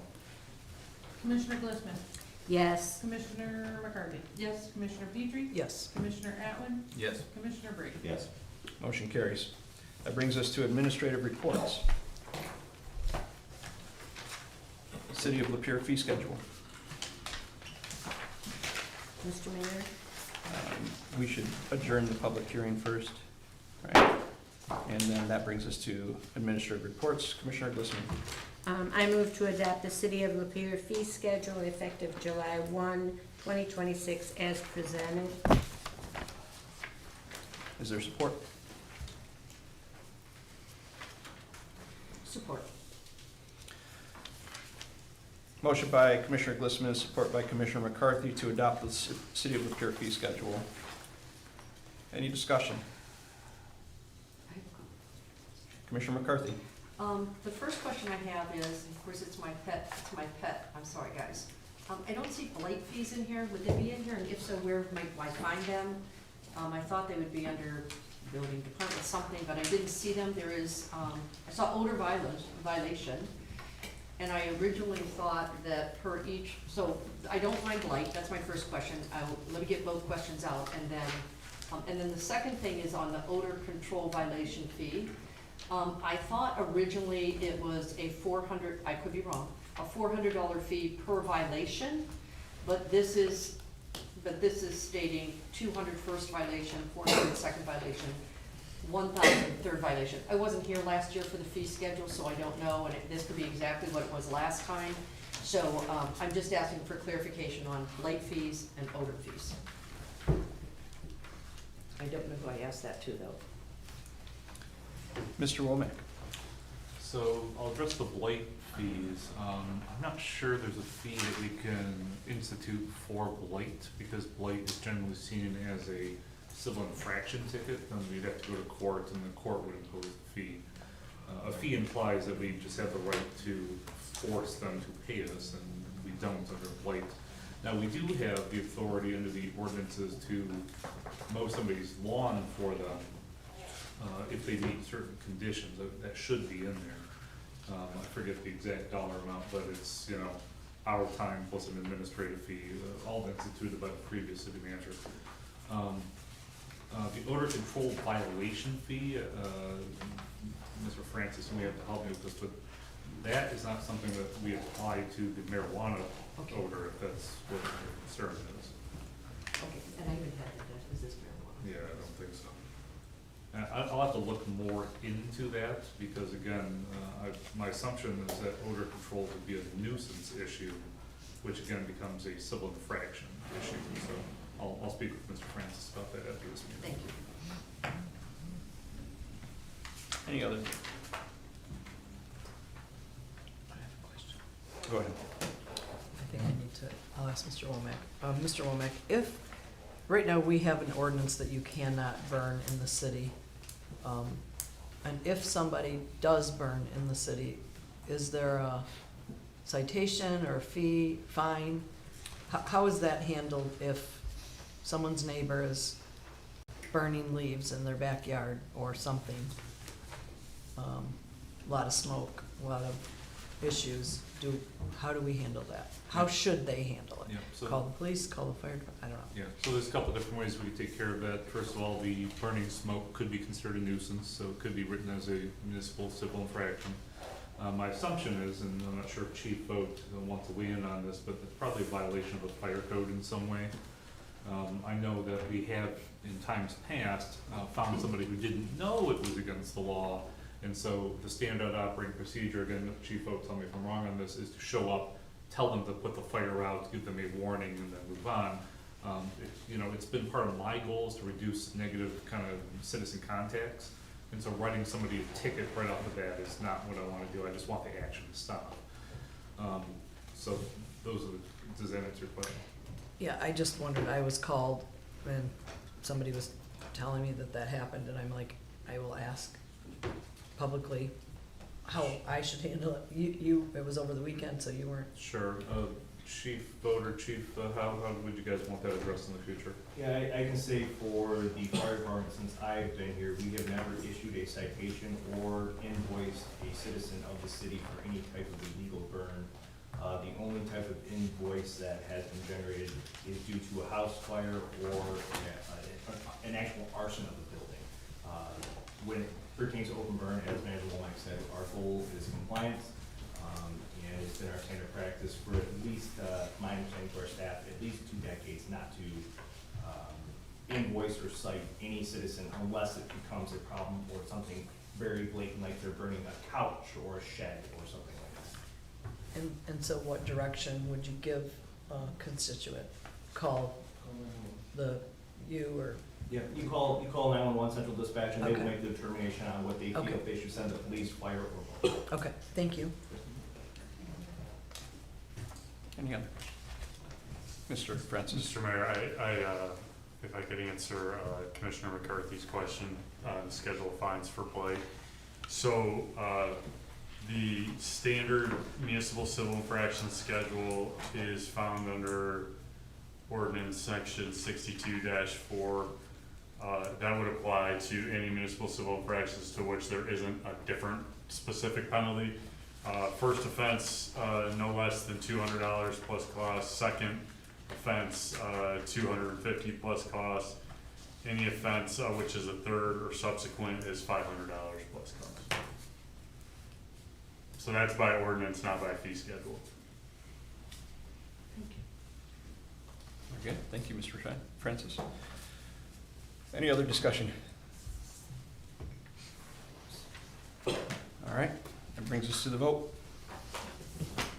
Let's see here, if your schedule this evening. All right, the motion was adopt the City of Lapeer schedule fee effective July 1st, 2026 as presented. All in favor, say aye. Aye. Opposed? Motion carries. That brings us to component unit budget.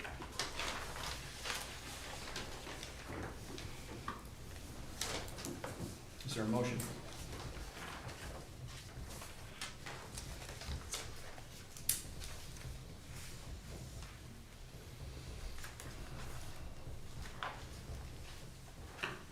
Ms. McCarthy? I make the motion to adopt the 2026-2027 budgets for the Brownfield Redevelopment Authority, Economic Development Corporation, Tax Increment Finance Authorities 1, 2, and 3, Downtown Development Authority, Local Development Finance Authority, Tax Increment Finance Authority Trust, TIFA Revolving Loan Fund, and the current year budget amendments. Is there support? Support. All right, motion by Commissioner McCarthy, support by Commissioner Atwood to adopt the budgets for the component unit budget. Any discussion? McCarthy? Just for me, because it's the first time I ever went through a budget meeting, but all of these, if I remember correctly, all of these were in a separate document, not included within the overall budget that we reviewed at the budget meeting. They were like a standalone. And I could be wrong, but I don't remember us pulling these out and discussing them individually at all. And then we chose through vote, through everybody agreed. It's not like, we chose not to have a secondary meeting. So I don't remember this being covered, so that's all I'm saying is maybe I was out of it that night, but maybe someone else can say, yes, we covered them, and I somehow was probably snoozing. I don't know. Commissioner Brady? Primarily what we have is the work of the TIFAs, and their items are like in the CIP. We're gonna put some work into the fire hall, those kind of things, so that's primarily what their budget is, and then the DDA budget is specific to the DDA. So I feel like they were addressed, they weren't pulled out separately, but I mean, if you remember, several times they talked about it, this is coming from the TIFA, or this is, being paid for through this revenue stream. Any other discussion? All right. Let's do a roll call. Commissioner McCarthy? Yes. Commissioner Petrie? Yes. Commissioner Atwood? Yes. Commissioner Brady? Yes. Commissioner Glistman? Yes. Motion carries. That brings us to G3. Delinquent 2017 special assessments.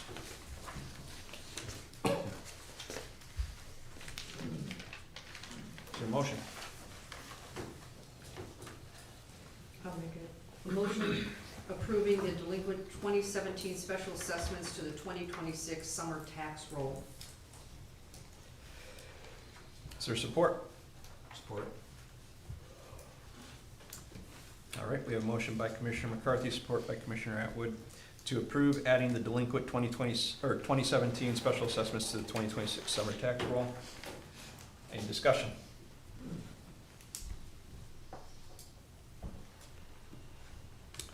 Seeing none, I'll take roll. Commissioner Petrie? Yes. Commissioner Atwood? Yes. Commissioner Brady? Yes. Commissioner Glistman? Yes. Commissioner McCarthy? Yes. All right, motion carries. That brings us to G4, the pickleball court. We'll turn that over to Mr. Womack. Thank you, Mr. Mayor. So I apologize to the board and the public, this just came up really, over the weekend, and then we really kind of dug into it today. So, Mr. Church, feel free to help me as I go along here. So, we have demoed a significant portion of the tennis courts that have existed in Crampton Park forever. And there's a test that you have to do with the bare ground underneath to determine whether it's gonna be sufficient to build on. I don't know what it's called, but so basically roll a big heavy piece of equipment over it to see if it sinks down, and unfortunately it did sink down.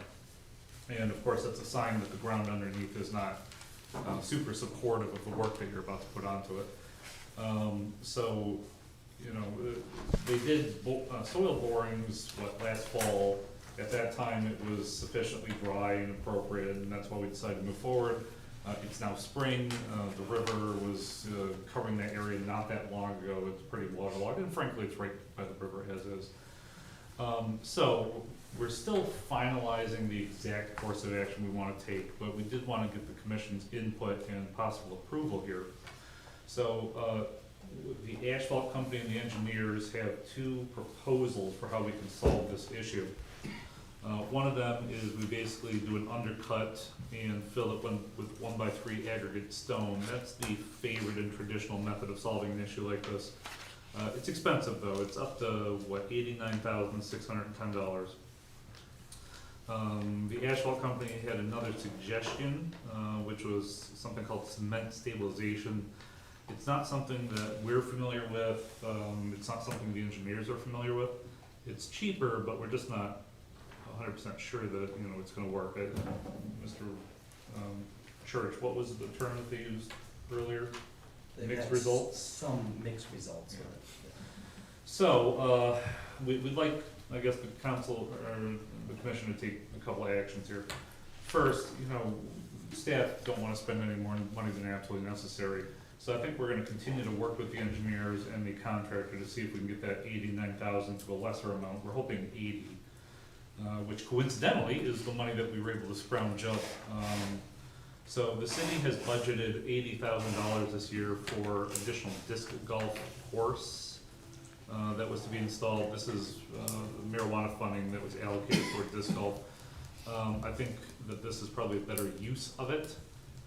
So I guess I would ask the commission to both approve a not to exceed amount of $89,610, which is the maximum amount that the contractor suggested would cost to fix this issue. We'd also ask that you transfer the $80,000 from the disc golf course towards this project. And of course, staff will continue to work. We can't delay long because there's a mobilization cost involved here. But we'd like to wait maybe a couple more days, a week or so, to see if maybe we can dry out a little bit with the engineers to figure out if we can maybe reduce the cost here. But that is the action I would ask the board to take.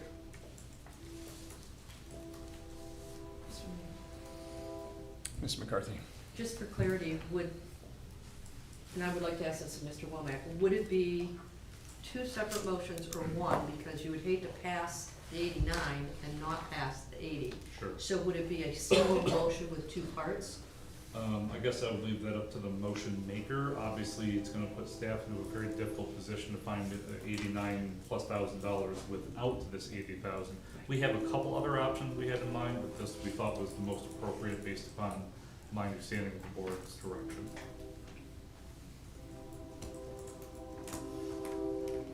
I'll make the motion. Commissioner Glissman. I move to approve the installation of an undercut, addition of stone aggregate, and geogrid for a cost not to exceed $89,610, and authorize the Director of Parks and Recreation to sign all necessary documents, and to transfer the $80,000 budgeted for an 18-hole disc golf course to the Crampton Park Pickleball Tennis Court project, and use the marijuana funds allocated to disc golf for the pickleball tennis court project. Period. I second. All right. Motion by Commissioner Glissman, second by Commissioner McCarthy to approve this budget transfer. Any discussion? Commissioner Petrie. I'm a little frustrated because we went around and around about this before it was approved. I can't remember exactly, but I think I voted no on it because I feel like we didn't do our due diligence knowing this is a flood. I mean, it's always flooded. It's always flooded.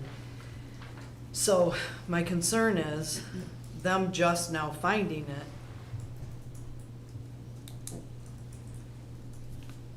I'm questioning now why this is a huge item. Why knowing this was a flooded area, we all know this is a flooded area. The river's right there. I understand that we're into the project, but this is what I was saying. We did not, in my opinion, look at all that we needed to look at. This 80,000 that's coming from something else that was allocated for. So this is phase 2 of phase 1, and then the lighting will be phase 3. I mean, we didn't budget for lighting. Do we even know? Last we left it, we were gonna check and see if the old lighting would work, but we don't know if it would. And we had a professional in here telling us, if you're gonna do it right. And I'm just frustrated, because I feel like we were kind of warned, and we have to know. People know that it's a flooded area, it's right next to the river. I'm frustrated about it. May I address that? Thank you, Ms. Petrie. Yes, Mr. Thank you. Womack. So the primary issue we face is that all of our parks are in flood zones. And that was done, I think, deliberately, because it's land that's otherwise not really buildable, so it's used for park space. Had I been around at the original installation of the tennis courts, I perhaps would have not chosen that location for the obvious reasons. The problem is tennis courts, especially 3 tennis courts or however many pickleball courts we're gonna get, is a huge piece of property. We went out and measured it today. It's 160 by 130 something. And so we tried to identify other locations that it could go to and various other things. First of all, finding a place to put it is very difficult. The second issue is the Eagle permitting. So the way the Eagle, and again, Ross, you might be the best person to tell me if I'm wrong on this, but the way Eagle works is if you have something that's already in the floodplain, you can fix that, you can upgrade it, you can replace it, but you can't move it. So we were stuck with this problem of, okay, well, now that we've removed it, we've identified the problem, which we couldn't have done beforehand. We could theoretically move it, but A, we can't find another place to put it, and B, even if we move it off its current location, because we did look at other places in Cranston, we'd have to restart the whole process, and I am rather certain that Eagle would just say, no, sorry, you can't build it anywhere else in Crampton either. So it's not as simple as you've stated. There's a lot of decision making that goes into this, and we're just trying to present you guys with the best possible option. One more question. Yes, ma'am. So, I don't know, I don't remember now, because it was in the fall and much has happened since then. I don't remember if we got more than one bid in the engineering, or did we just do one, because it's a professional service? I believe it was just MLR, right? Yeah. So MLR is a company that we've worked with on a couple different projects, and we were satisfied with the work. They're substantially cheaper than some of the other engineers, and we felt that this was a small project and we wanted to keep our prices down. Okay. Okay. I too share your frustration, Commissioner Petrie, because I do believe in that meeting, if I recall correctly, I advocated against this based on some of the feedback that we were getting from the public, based on the fact that the plan came before us without a proper plan for lighting or electricity. And then in the middle of the meeting, somehow there was a secret phase 2 that was unbeknownst to any of us that would account for all of the questions we were poking holes in. I have yet to see that phase 2 come before us, which I do believe that when we approved it, it was contingent on the fact that there would be some active work on that and we would find some more information out there. I did share your concern that night about not having proper due diligence, one or more bids. There was discussion, to answer your question specifically, not just that they felt good about the contractor, but that they put it out to close bid. And it's a lengthy and expensive process, and only one viable bid came back. And if they were to pump the brakes on this, they'd have to do that process all over again. So it seemed like it was more expedient to rush a decision out of us rather than go through the process. So I too share that frustration for those very reasons. And here we are asking for $80,000 more, and that's not even sufficient. So we're gonna have to get creative for the rest of the $9,610. And so I wish that some of us would put this amount of due diligence that we saw earlier in the meeting to this type of budgetary concern. And so that's my frustration on this. So I share that with you. Any other discussion?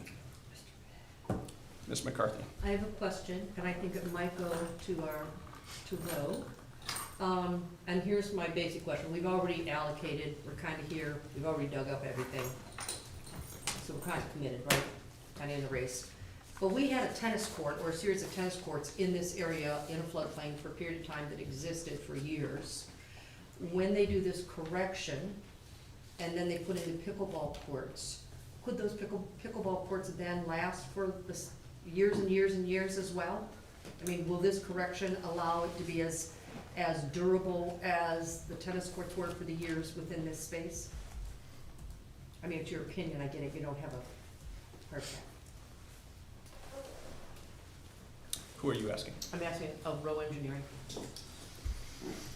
I Mr. believe O'Meara? you'd be the right person. Yes. Hello, Paulo Almirón, Rowe Engineering. I don't know details on this. I'm not a part of the circle Oh, okay, of the sorry. design. But based on what I've heard tonight, I would suggest that yes, it should have a long-term life expectancy. Thank you. Okay. Thank you. Any other questions? Mr. Abbott? Yes, I think I remember a different process. We did send it out for bid. I think we got 2. The reason why we chose MLR because staff recommended them. They have done work for us in the past. We did not do the project that budget year, so it had to be transferred over. We kept MLR on as the engineering for this project, and I think we made a motion to do so. That locked us in at the price that they gave us the bid for.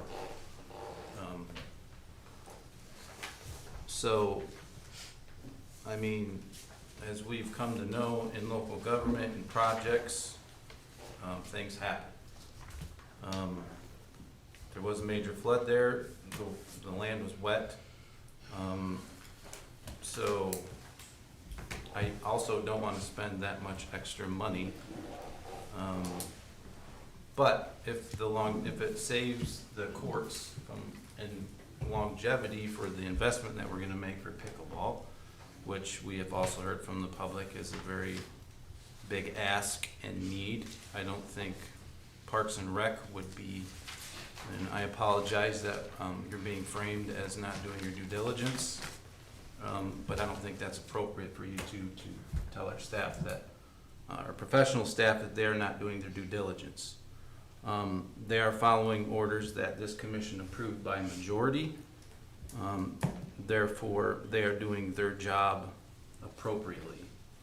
If the majority feels otherwise, vote differently, deny the engineering firm, and don't allow them to do the project in future.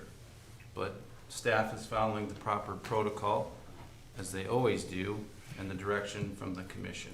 Whether you agreed or disagreed on the project, it doesn't matter, but do not belittle our staff in public.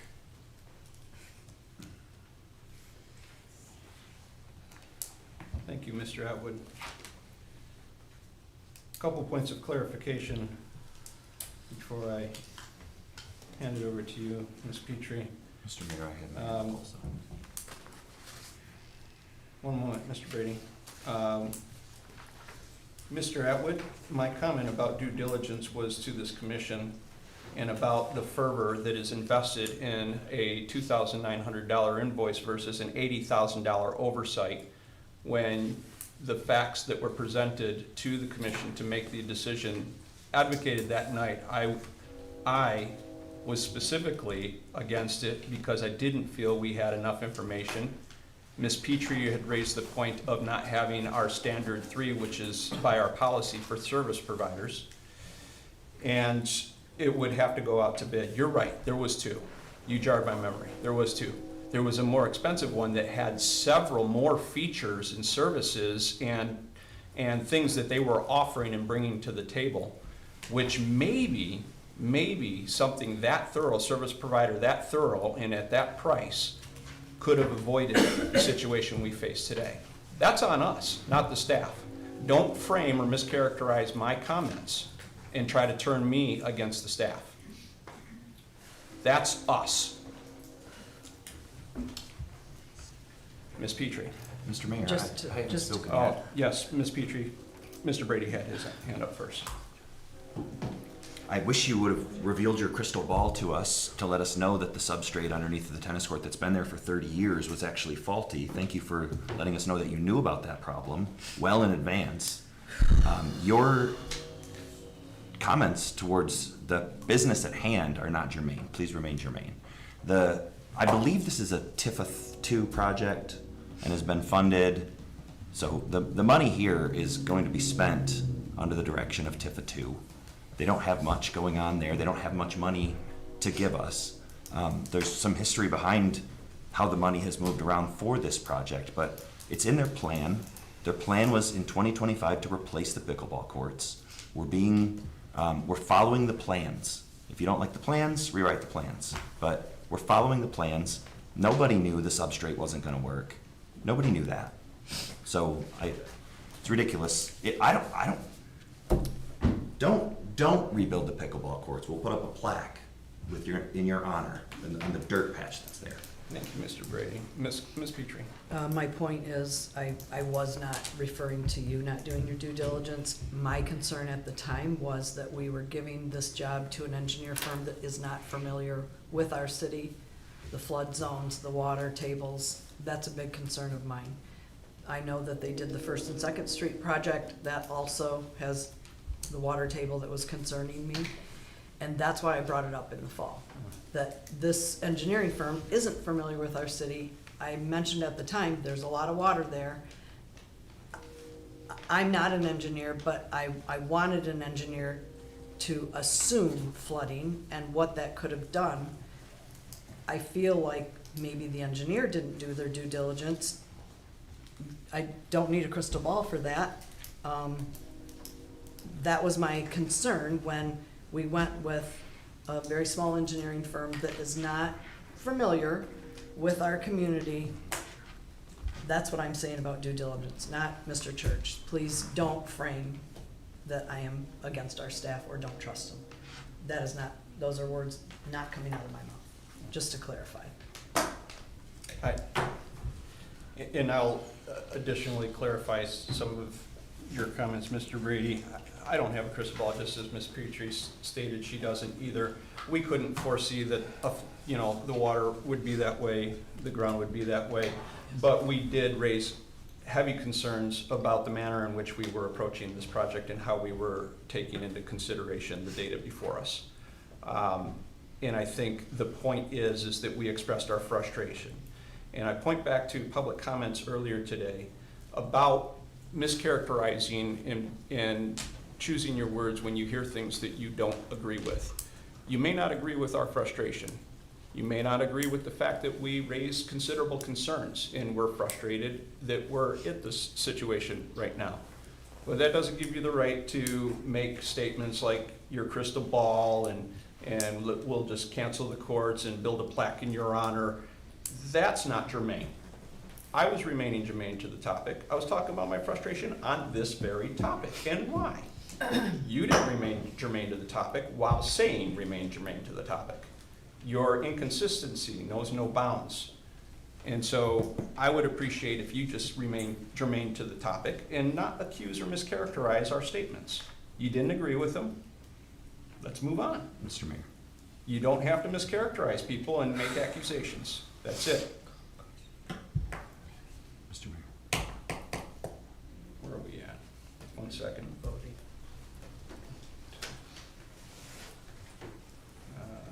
Yes, one more from you, Mr. Brady. Okay. I don't think you were remaining germane when you were telling me to remain germane. We're trying to decide right now whether we're gonna move money and whether we're going to do a certain project. Not about whether or not we're going to relitigate whether we're going to do the project and which engineer we're gonna have. That's not germane. Germane means the business of the city at hand, which is very specific. Okay? And I don't care if we build it or not build it. It's fine. All right, thank you, Mr. Brady. You're right, we were talking about the pickleball courts and the money we're about to make a decision on. Part of that is talking about the pickleball courts and how we make those decisions and how we should proceed from here and what we can learn from the past. That is germane. I'll thank you very much. Ms. McCarthy. Just for clarity again, we had tennis courts there for decades in a flood zone. And they survived. And when we pulled them up, we found something. If we fix it, there's a good chance we're gonna have pickleball courts there until pickleball, well, I must have a rented time, until pickleball is no longer popular either. So, again, we had tennis courts there that survived for decades. And yes, it was a floodplain then, and it's a floodplain today. And as Mr. Womack said, all of our parks, apparently, some way or the other, are a floodplain. So, there's a good chance that these, I mean, we've already allocated, and now we're halfway through. I'm just saying that there's a really great chance, and again, we asked Roe, which is an expert on these type of issues, though he's not involved. It's probably gonna, those pickleballs, some days they might be flooded, but probably the water will go away and it'll be dry and they'll play pickleball another day. I'm just saying, if the tennis court survived for decades with this repair, we're probably gonna have a pickleball courts there for decades.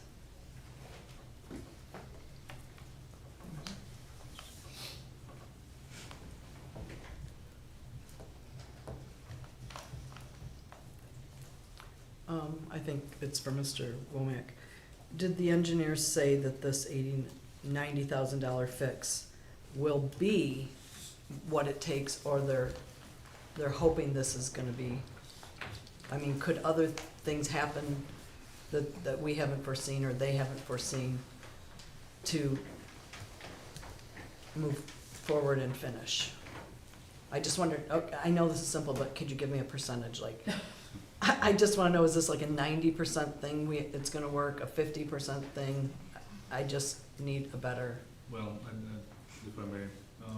Yes. It's an interesting question that you're asking the engineers to foresee things that they haven't foreseen. I don't know the answer. I'm not gonna sit here and speak on behalf of the engineers. What I will tell you is that I'm sure the staff would agree that when we find an issue like this, and we've done this in the time that this board has been here, this is the traditional method of resolving it. It seems to work. It's what we do under the roads, it's what we did under the asphalt paths in the parks. It's an appropriate way to fix it. It is expensive. I don't think it was foreseeable, at least not in a reasonable manner. But part of the reason we're asking the board to take the specific action we're asking, and again, we are very concerned about spending the public's money. We don't want to spend any more than we absolutely have to. Is we think there's a possibility that if it dries out a little bit more, our costs will go down. Now, the issues, as discussed with Eagle, is one, but another issue is about mobilization costs. So, when we did First and Second Street, I specifically asked that we do Second Street at the same time as First Street, because there's what, 15 to 20% mobilization cost, $1 million project, $200,000, et cetera.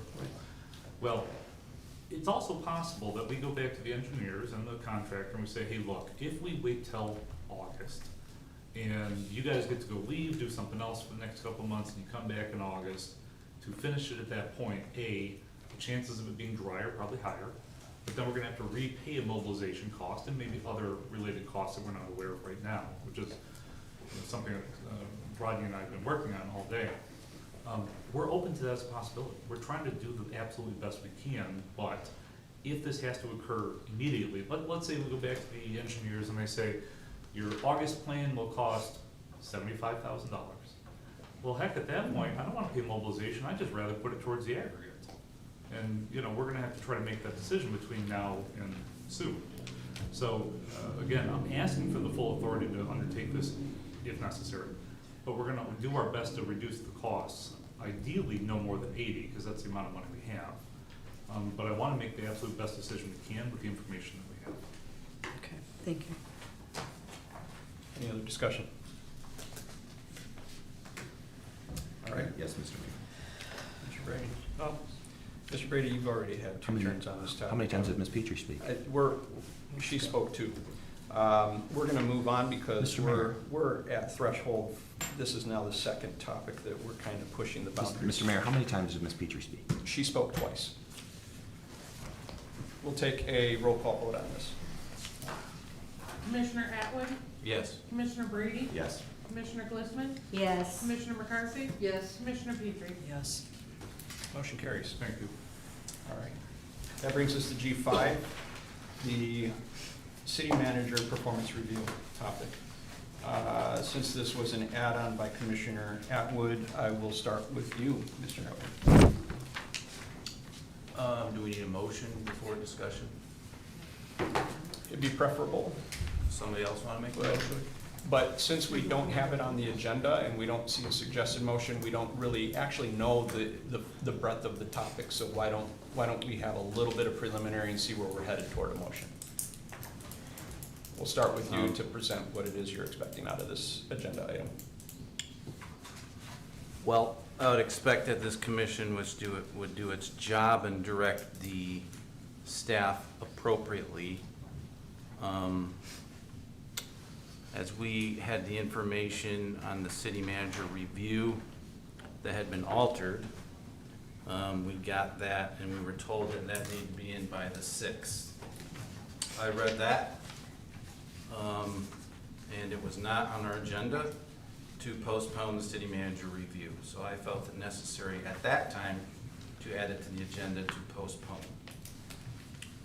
The commission obviously did not think the same, as no one took action on that item. So I believe since that was on the agenda, the appropriate action would be to postpone the city manager review here publicly, not through email. So I would propose that we postpone till June 1st. Okay. I do not have to make a motion, but. Yeah, of course. Before we do that, I have a clarifying question for the clerk. Did we have an agenda item to set the city managers? I have two questions. First, did we have already an agenda item to set the city manager's performance review meeting date? That we didn't? I don't recall one, I could go back Okay. and search the minutes. All right, that's fine. And then you had quoted something earlier in policy regarding the city manager's review date. What was that policy? I believe it's in his contract. His contract? In the city manager. Okay. And that reads something to the effect on or around? On or about. On or about? I believe it's on or about Higher May date. 8th. May 8th, on or about May 8th. Okay, gotcha. The higher date. Higher date. And May 8th is the higher date.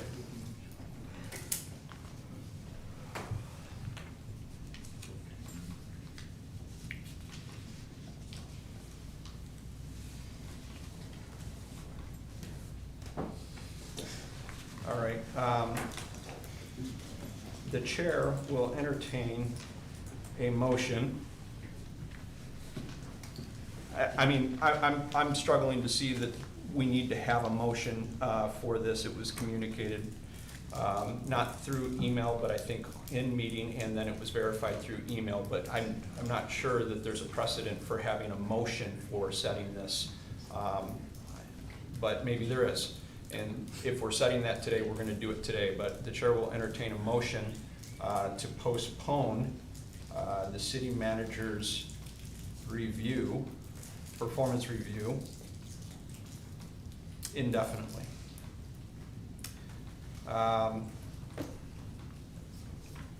June 1st is not going to work if the commission is taking action on this. Anytime after June 17th would be appropriate. I believe we have a meeting on this, what is it, the 15th or something like that, so this will push it out to July, but we don't want to do that, so I believe we'll probably do something like a special motion, or a special meeting around or about June 17th, if we're going to formalize this by commission action. Mr. Chair, I'd like to make a motion.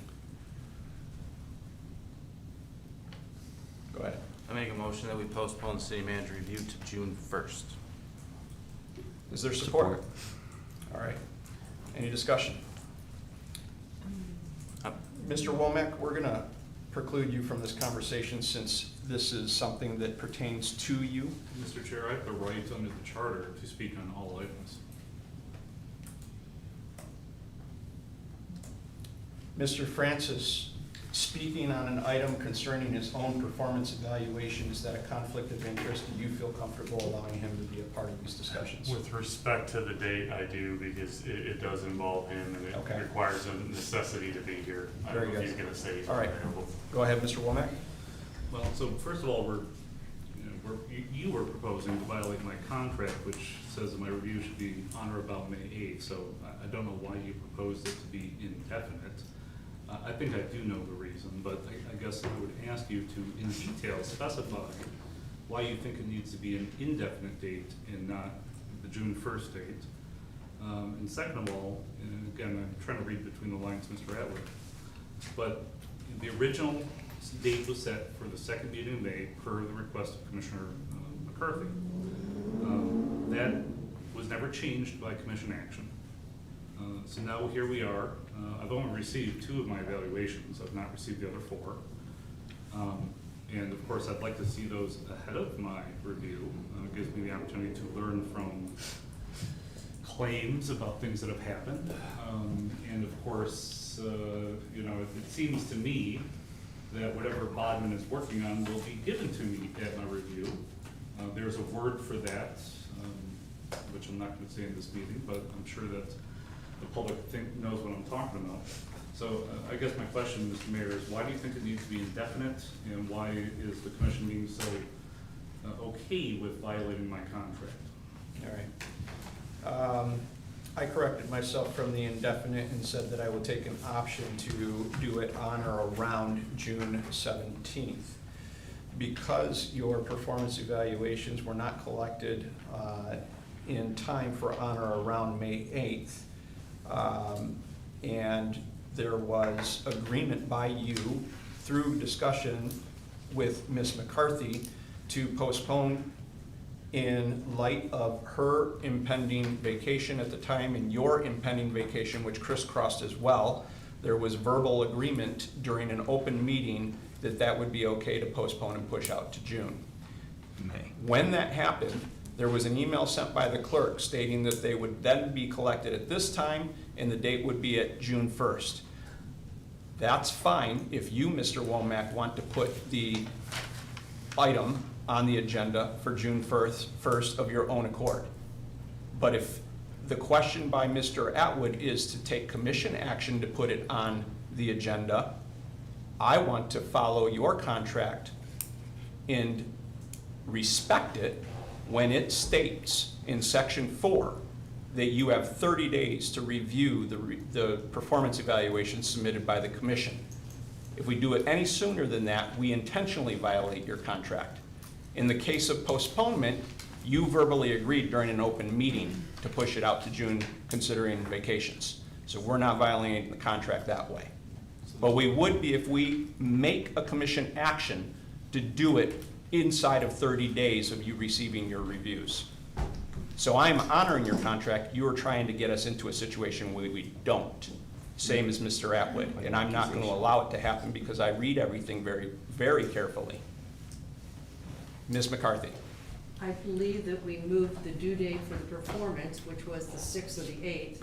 Point of order. I made the original motion, and I've had my hand up. Therefore, I should be able to speak first. He's correct. I don't know that it's necessarily a point of order, but he has a motion on the table. And so you can't make another motion. So that'll be sustained. Thank you, Mr. Atwood. No problem. Did you need to speak though? Yes. Go ahead. Again, sorry, I'm not trying to get staff in trouble, but we did receive the email that said evaluation May 6th. I made a motion, or I made a motion to approve the agenda with adding those 3 items, to make it easier, go back to the original eval, postpone the eval, which I was originally gonna do June 1st, then do a committee. That was unanimously approved, okay? No action was taken. I didn't make a motion, I was leaving it up to you guys. No motion was made.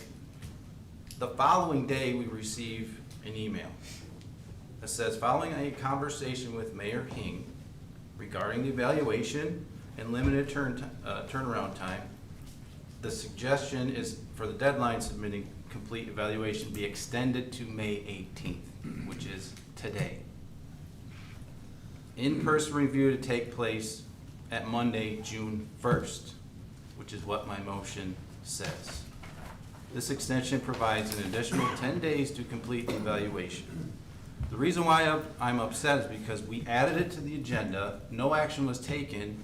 You talked to the clerk, action was taken to postpone. Now you're retracting and saying, well, I'll entertain a motion to postpone to June whatever. So I'm a little confused at when the commission is supposed to give the evaluation to the clerk.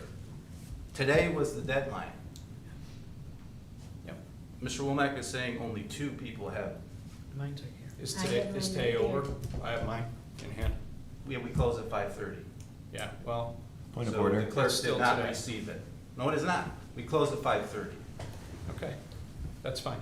So You're fine. nothing was postponed at a meeting. This is my problem. Let's do it the right way. We have a motion to postpone to June 1st. Why all of a sudden we need to postpone till June, whatever you suggested, is beyond me. You obviously didn't read his contract. I have I read the just contract. stated I that in approved the section 4, contract. he has 30 days to review the evaluations. Right here, the email, the last correspondence I got from the clerk stated, today was the deadline, which means 5:30. That's when City Hall closes, in case you didn't read the sign outside. That wasn't explicitly Point of order. stated. Point of June order. 30 isn't in there. Point of order. June 1st, it says right here. That is the last thing, that's the last correspondence we all received. So I'm just trying to go and approve what we received from the clerk and you following the suggestion that we approve the evaluation for June 1st, which is what I was trying to do last meeting. Yes. And no action was taken. I appreciate that, Mr. Atwood. Why, Point I of don't order. know. Could you please gavel her for speaking out of turn? Or do you not hear when I didn't she hear her. speaks? She's probably facing you. Literally right next. Speaking softly. Mr. Atwood, Point of order. The rest of us I'm have gonna- our hands up. he's speaking to me, asking questions, I- multiple questions, I- which I haven't had a chance to answer. Mr. Chair, how many Brady. times are you gonna speak on this item?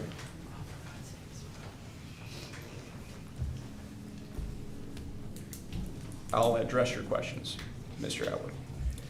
You put something on the agenda, amended the agenda last meeting. Unanimous. When it went, yes, and we put it on there. When it came to you, nobody else knew what you wanted out of that item, just like tonight. You are the one who put this on the agenda. We're letting you lead that agenda item. That night, you chose not to pursue that agenda item. Right, I No one understand else knows what you wanted out of that agenda item. Only you know that. Literally, it says postpone the evaluation. Yes, but what The do you motion want would out have of been that? June 1st if I were to make the. But you didn't make it. Nobody knows. So the that that's commission what was it would have been. okay, just moving forward through. We never discussed it. It's actually fortuitous that we didn't make any action on that. Because had we made action to postpone to June 1st, given him his evaluations on the date suggested by the clerk, Which is why I added it to then the we would have agenda. had I'm a not trying to meeting, interrupt. we would have had a meeting within 30 days, thus violating his contract, and we would be in trouble for that, okay? So it was fortuitous that it happened that way. Why are you fighting this? He has a contract, it has a stipulation in it, and we need to honor it.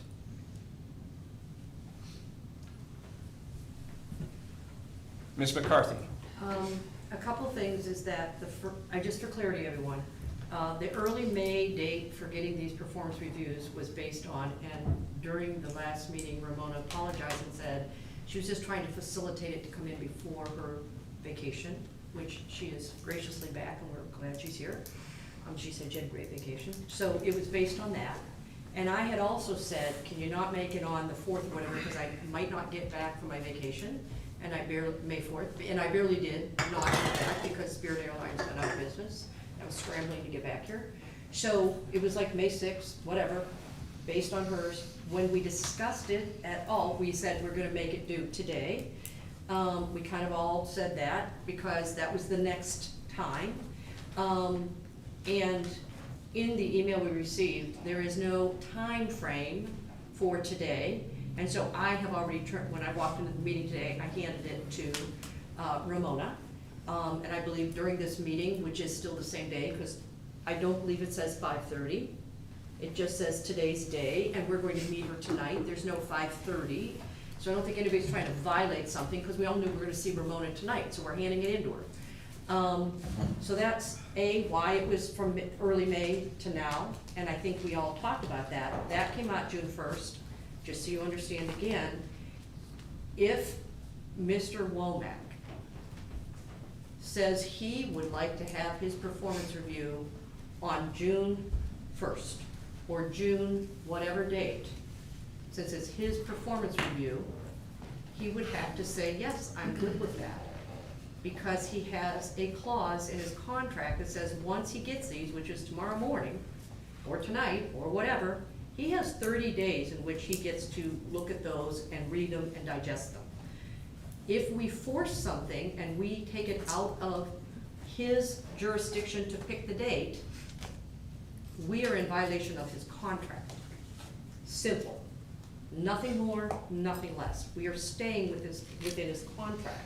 So he can say, listen, I want to get this over with. It's a lot of contention. It just seems cray-cray. Let's do it June 1st and call it a day. He can say that, but it's up to him to say it. Otherwise, we have to let the 30 days pass and put the date on the calendar. It's up to him to say if he wants to have it before the 30 days. It's not up to us to make a motion to force him outside of the clause. Mr. Brady. I'm operating under the idea that unanimous consent at a meeting is binding. I guess I would seek review from our attorney. If the full commission agrees, yep, second meeting in May, is that the same as a commission action? I would ask the attorney. Yeah, we can ask him, but before we ask him, maybe a moot question. Mr. Atwood, does your understanding with Mr. Brady align? If we had unanimous consent to put the meeting on a particular date, why are you pushing an issue to make a motion on a date? Mr. Mayor, I'm asking a question, please. Because we respect my already question. have a date. Sir, might I? Yes. I asked, yeah, because I asked. Because him it the was an question. agenda item that was unanimously added. Okay. So I feel it's appropriate that the commission, I mean, we can ask Mr. Womack June 1st is adequate. If not, we can always change it. All right. If he feels it's okay, I don't see a problem with it. If he doesn't like it, then Yeah. we Well, can adjust accordingly. That's fine. That's I'm perfectly just trying to fine. I'm just trying to give direction here. Yep, it's exactly what Ms. McCarthy stated, which, is exactly, I think all three of us are on the same page here. Mr. Brady, could you rephrase your question to Mr. Francis so he can answer it for you? Yeah, if the commission is like setting dates on something and they unanimously agree to something, is that binding as far as an action? Mayor, Yes. my position on this issue is if it was, and I pulled the minutes up, it looks like there was no vote. I don't know, there may be some clarity on that. It was discussed at the meeting, no vote.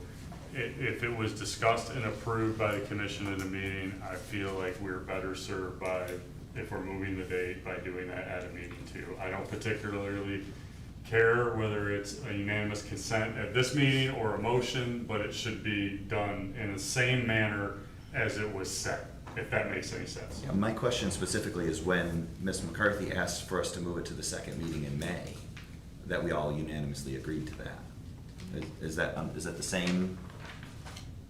Okay, so yeah. Generally, my answer, Mayor, is that was an action by the commission. It wasn't a resolution, it wasn't a motion. You either you either take the same action to correct it or a higher action, which would be a motion. Which would be a motion, Okay. correct. Got it. So I was under the assumption that the original timeline was the timeline. The contract says on or about hiring date. I rushed to get my evaluation done. Even in spite of Mayor Hing's complete rejiggering of the timeline. Okay, all of the evaluations could have been done. But we got this bait and switch flip at the end, whatever. I sat down and I wrote my evaluations. I scored my evaluations. I had them in on time. Wait, I used my time to do that because I was under the assumption that we had all agreed to a timeline. The timeline was upset by Mayor Hing. Okay, we need to remember this. We could have gone through this evaluation. We probably still should be going through the evaluation under the old Point of order. form. I believe that the accurate information that you're searching for, Mr. Brady, without misrepresenting the situation. Please get to your point of order, sir. Without misrepresenting the situation, the point of order is that you're misrepresenting. Can you And cite your sources? I don't have to.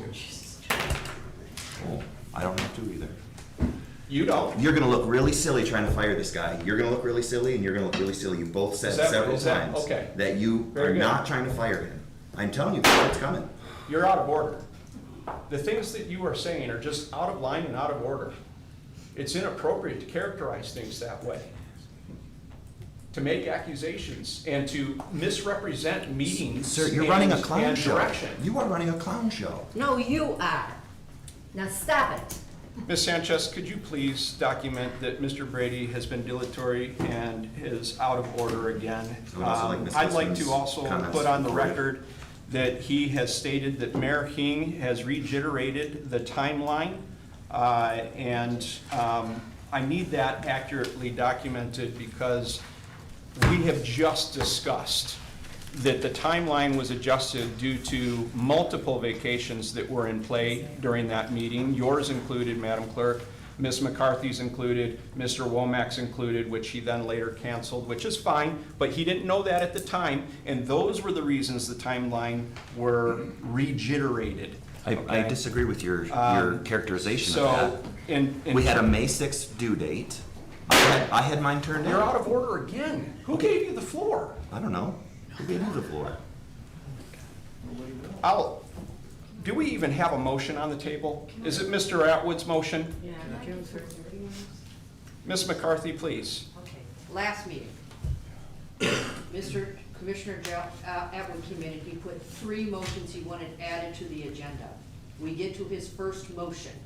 His first motion was 1/16/2026-05-4, City Manager Evaluation Form. Moved by Atwood, seconded by Brady, to let the City Commission utilize the City Manager Performance Evaluation Form previously used by the Commission. And then when we voted on it, I'm not gonna do all the call to questions, it failed, 3-2. Then a second motion was put in, moved by Petrie, seconded by Glissman, to accept the revised City Manager Performance Evaluation Form for the period of May 25 to May 26. It carried 3-2. The next motion that Mr. Atwood put on, postpone 2025 to 2026 City Manager Evaluation. When we got to that, he didn't want to make the motion. He said no. There was no action taken. Nobody agreed unanimously, raised votes, danced the hula. There was no postponement. The third one was creation of a City Manager Evaluation Working Committee. That was his third motion. When we got to that, he didn't want to do the motion, so there was no committee action. So then what happened was, through discussion of, it's gonna be hard to get all this done. We can't get it done by May 6th. I did mine. You're out of order. Perfect, you get an A. But Ramona then sent out an email trying to facilitate, to make it easier on people, because she's just trying to make it easy, that they would be due, the performance evaluations would be due today. They're due today. There's nothing in that email where she was trying to accommodate people and give them more time There was nothing in that email that states 5:30 was the deadline or the buzzer goes off and you don't count. Secondly, I don't know when the date of that email was, perhaps Mr. Atwood can tell us, Commissioner Atwood, but it was prior to May 6th. So if you turned your in on May 6th, extra stars. But the email came out that said you had till today with no due date of 5:30. She suggested June 1st, but if you go back and you take a step and you take a deep breath, contractually, Mr. Womack fairly and honestly gets 30 days with our performance reviews, which are due today, to review them.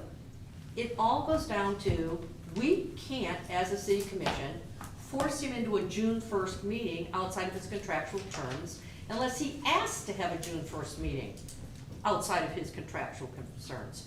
You know, it's up to him. And then if the 30 days after today passes, then we can set a meeting because we're outside the contract. Nobody's trying to do something silly or wrong. They're just trying to give him a chance to pick, you know, do you want to do it June 1st? Do you not want to do it? Do you want to do it what day? Within the 30 days or after the 30 days? He has the right to read them for 30 days. I'm done. Mr. Mayor? Ms.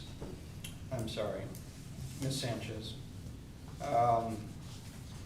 for the point of order that I raised personally, we will cite Robert's Rules of Order 431. I think that's sufficient, but I will read it. I will read a portion of it because it's quite lengthy. Except in committees, small board, the presiding officer does not enter into discussions on the merits of pending questions unless in rare instances he leaves the chair. Again, that's exception with small boards, which is what we're operating under. While members are speaking in debate,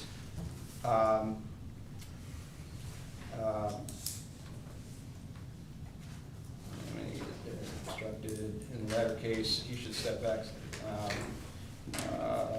Attention to the speakers.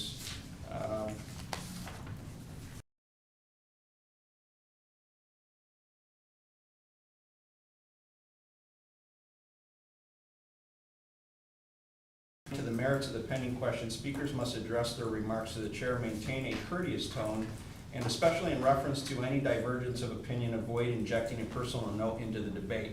Now, I've entertained it quite a bit tonight, the violations of 430, interjecting personal opinions. All of us are guilty of it at one point or another in some of these heated debates, but enough is enough at some point, and we should probably hold ourselves to those rules.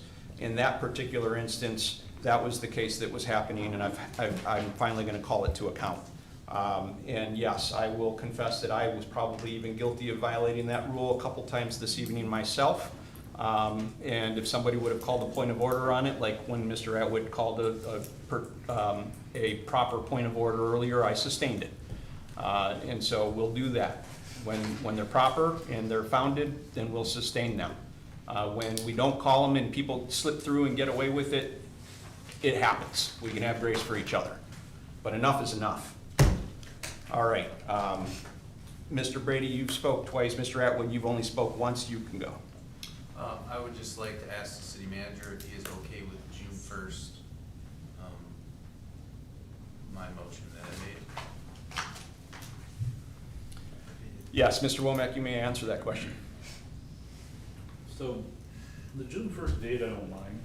It's the 7 or 8 other different ways you guys are violating my contract that's the issue.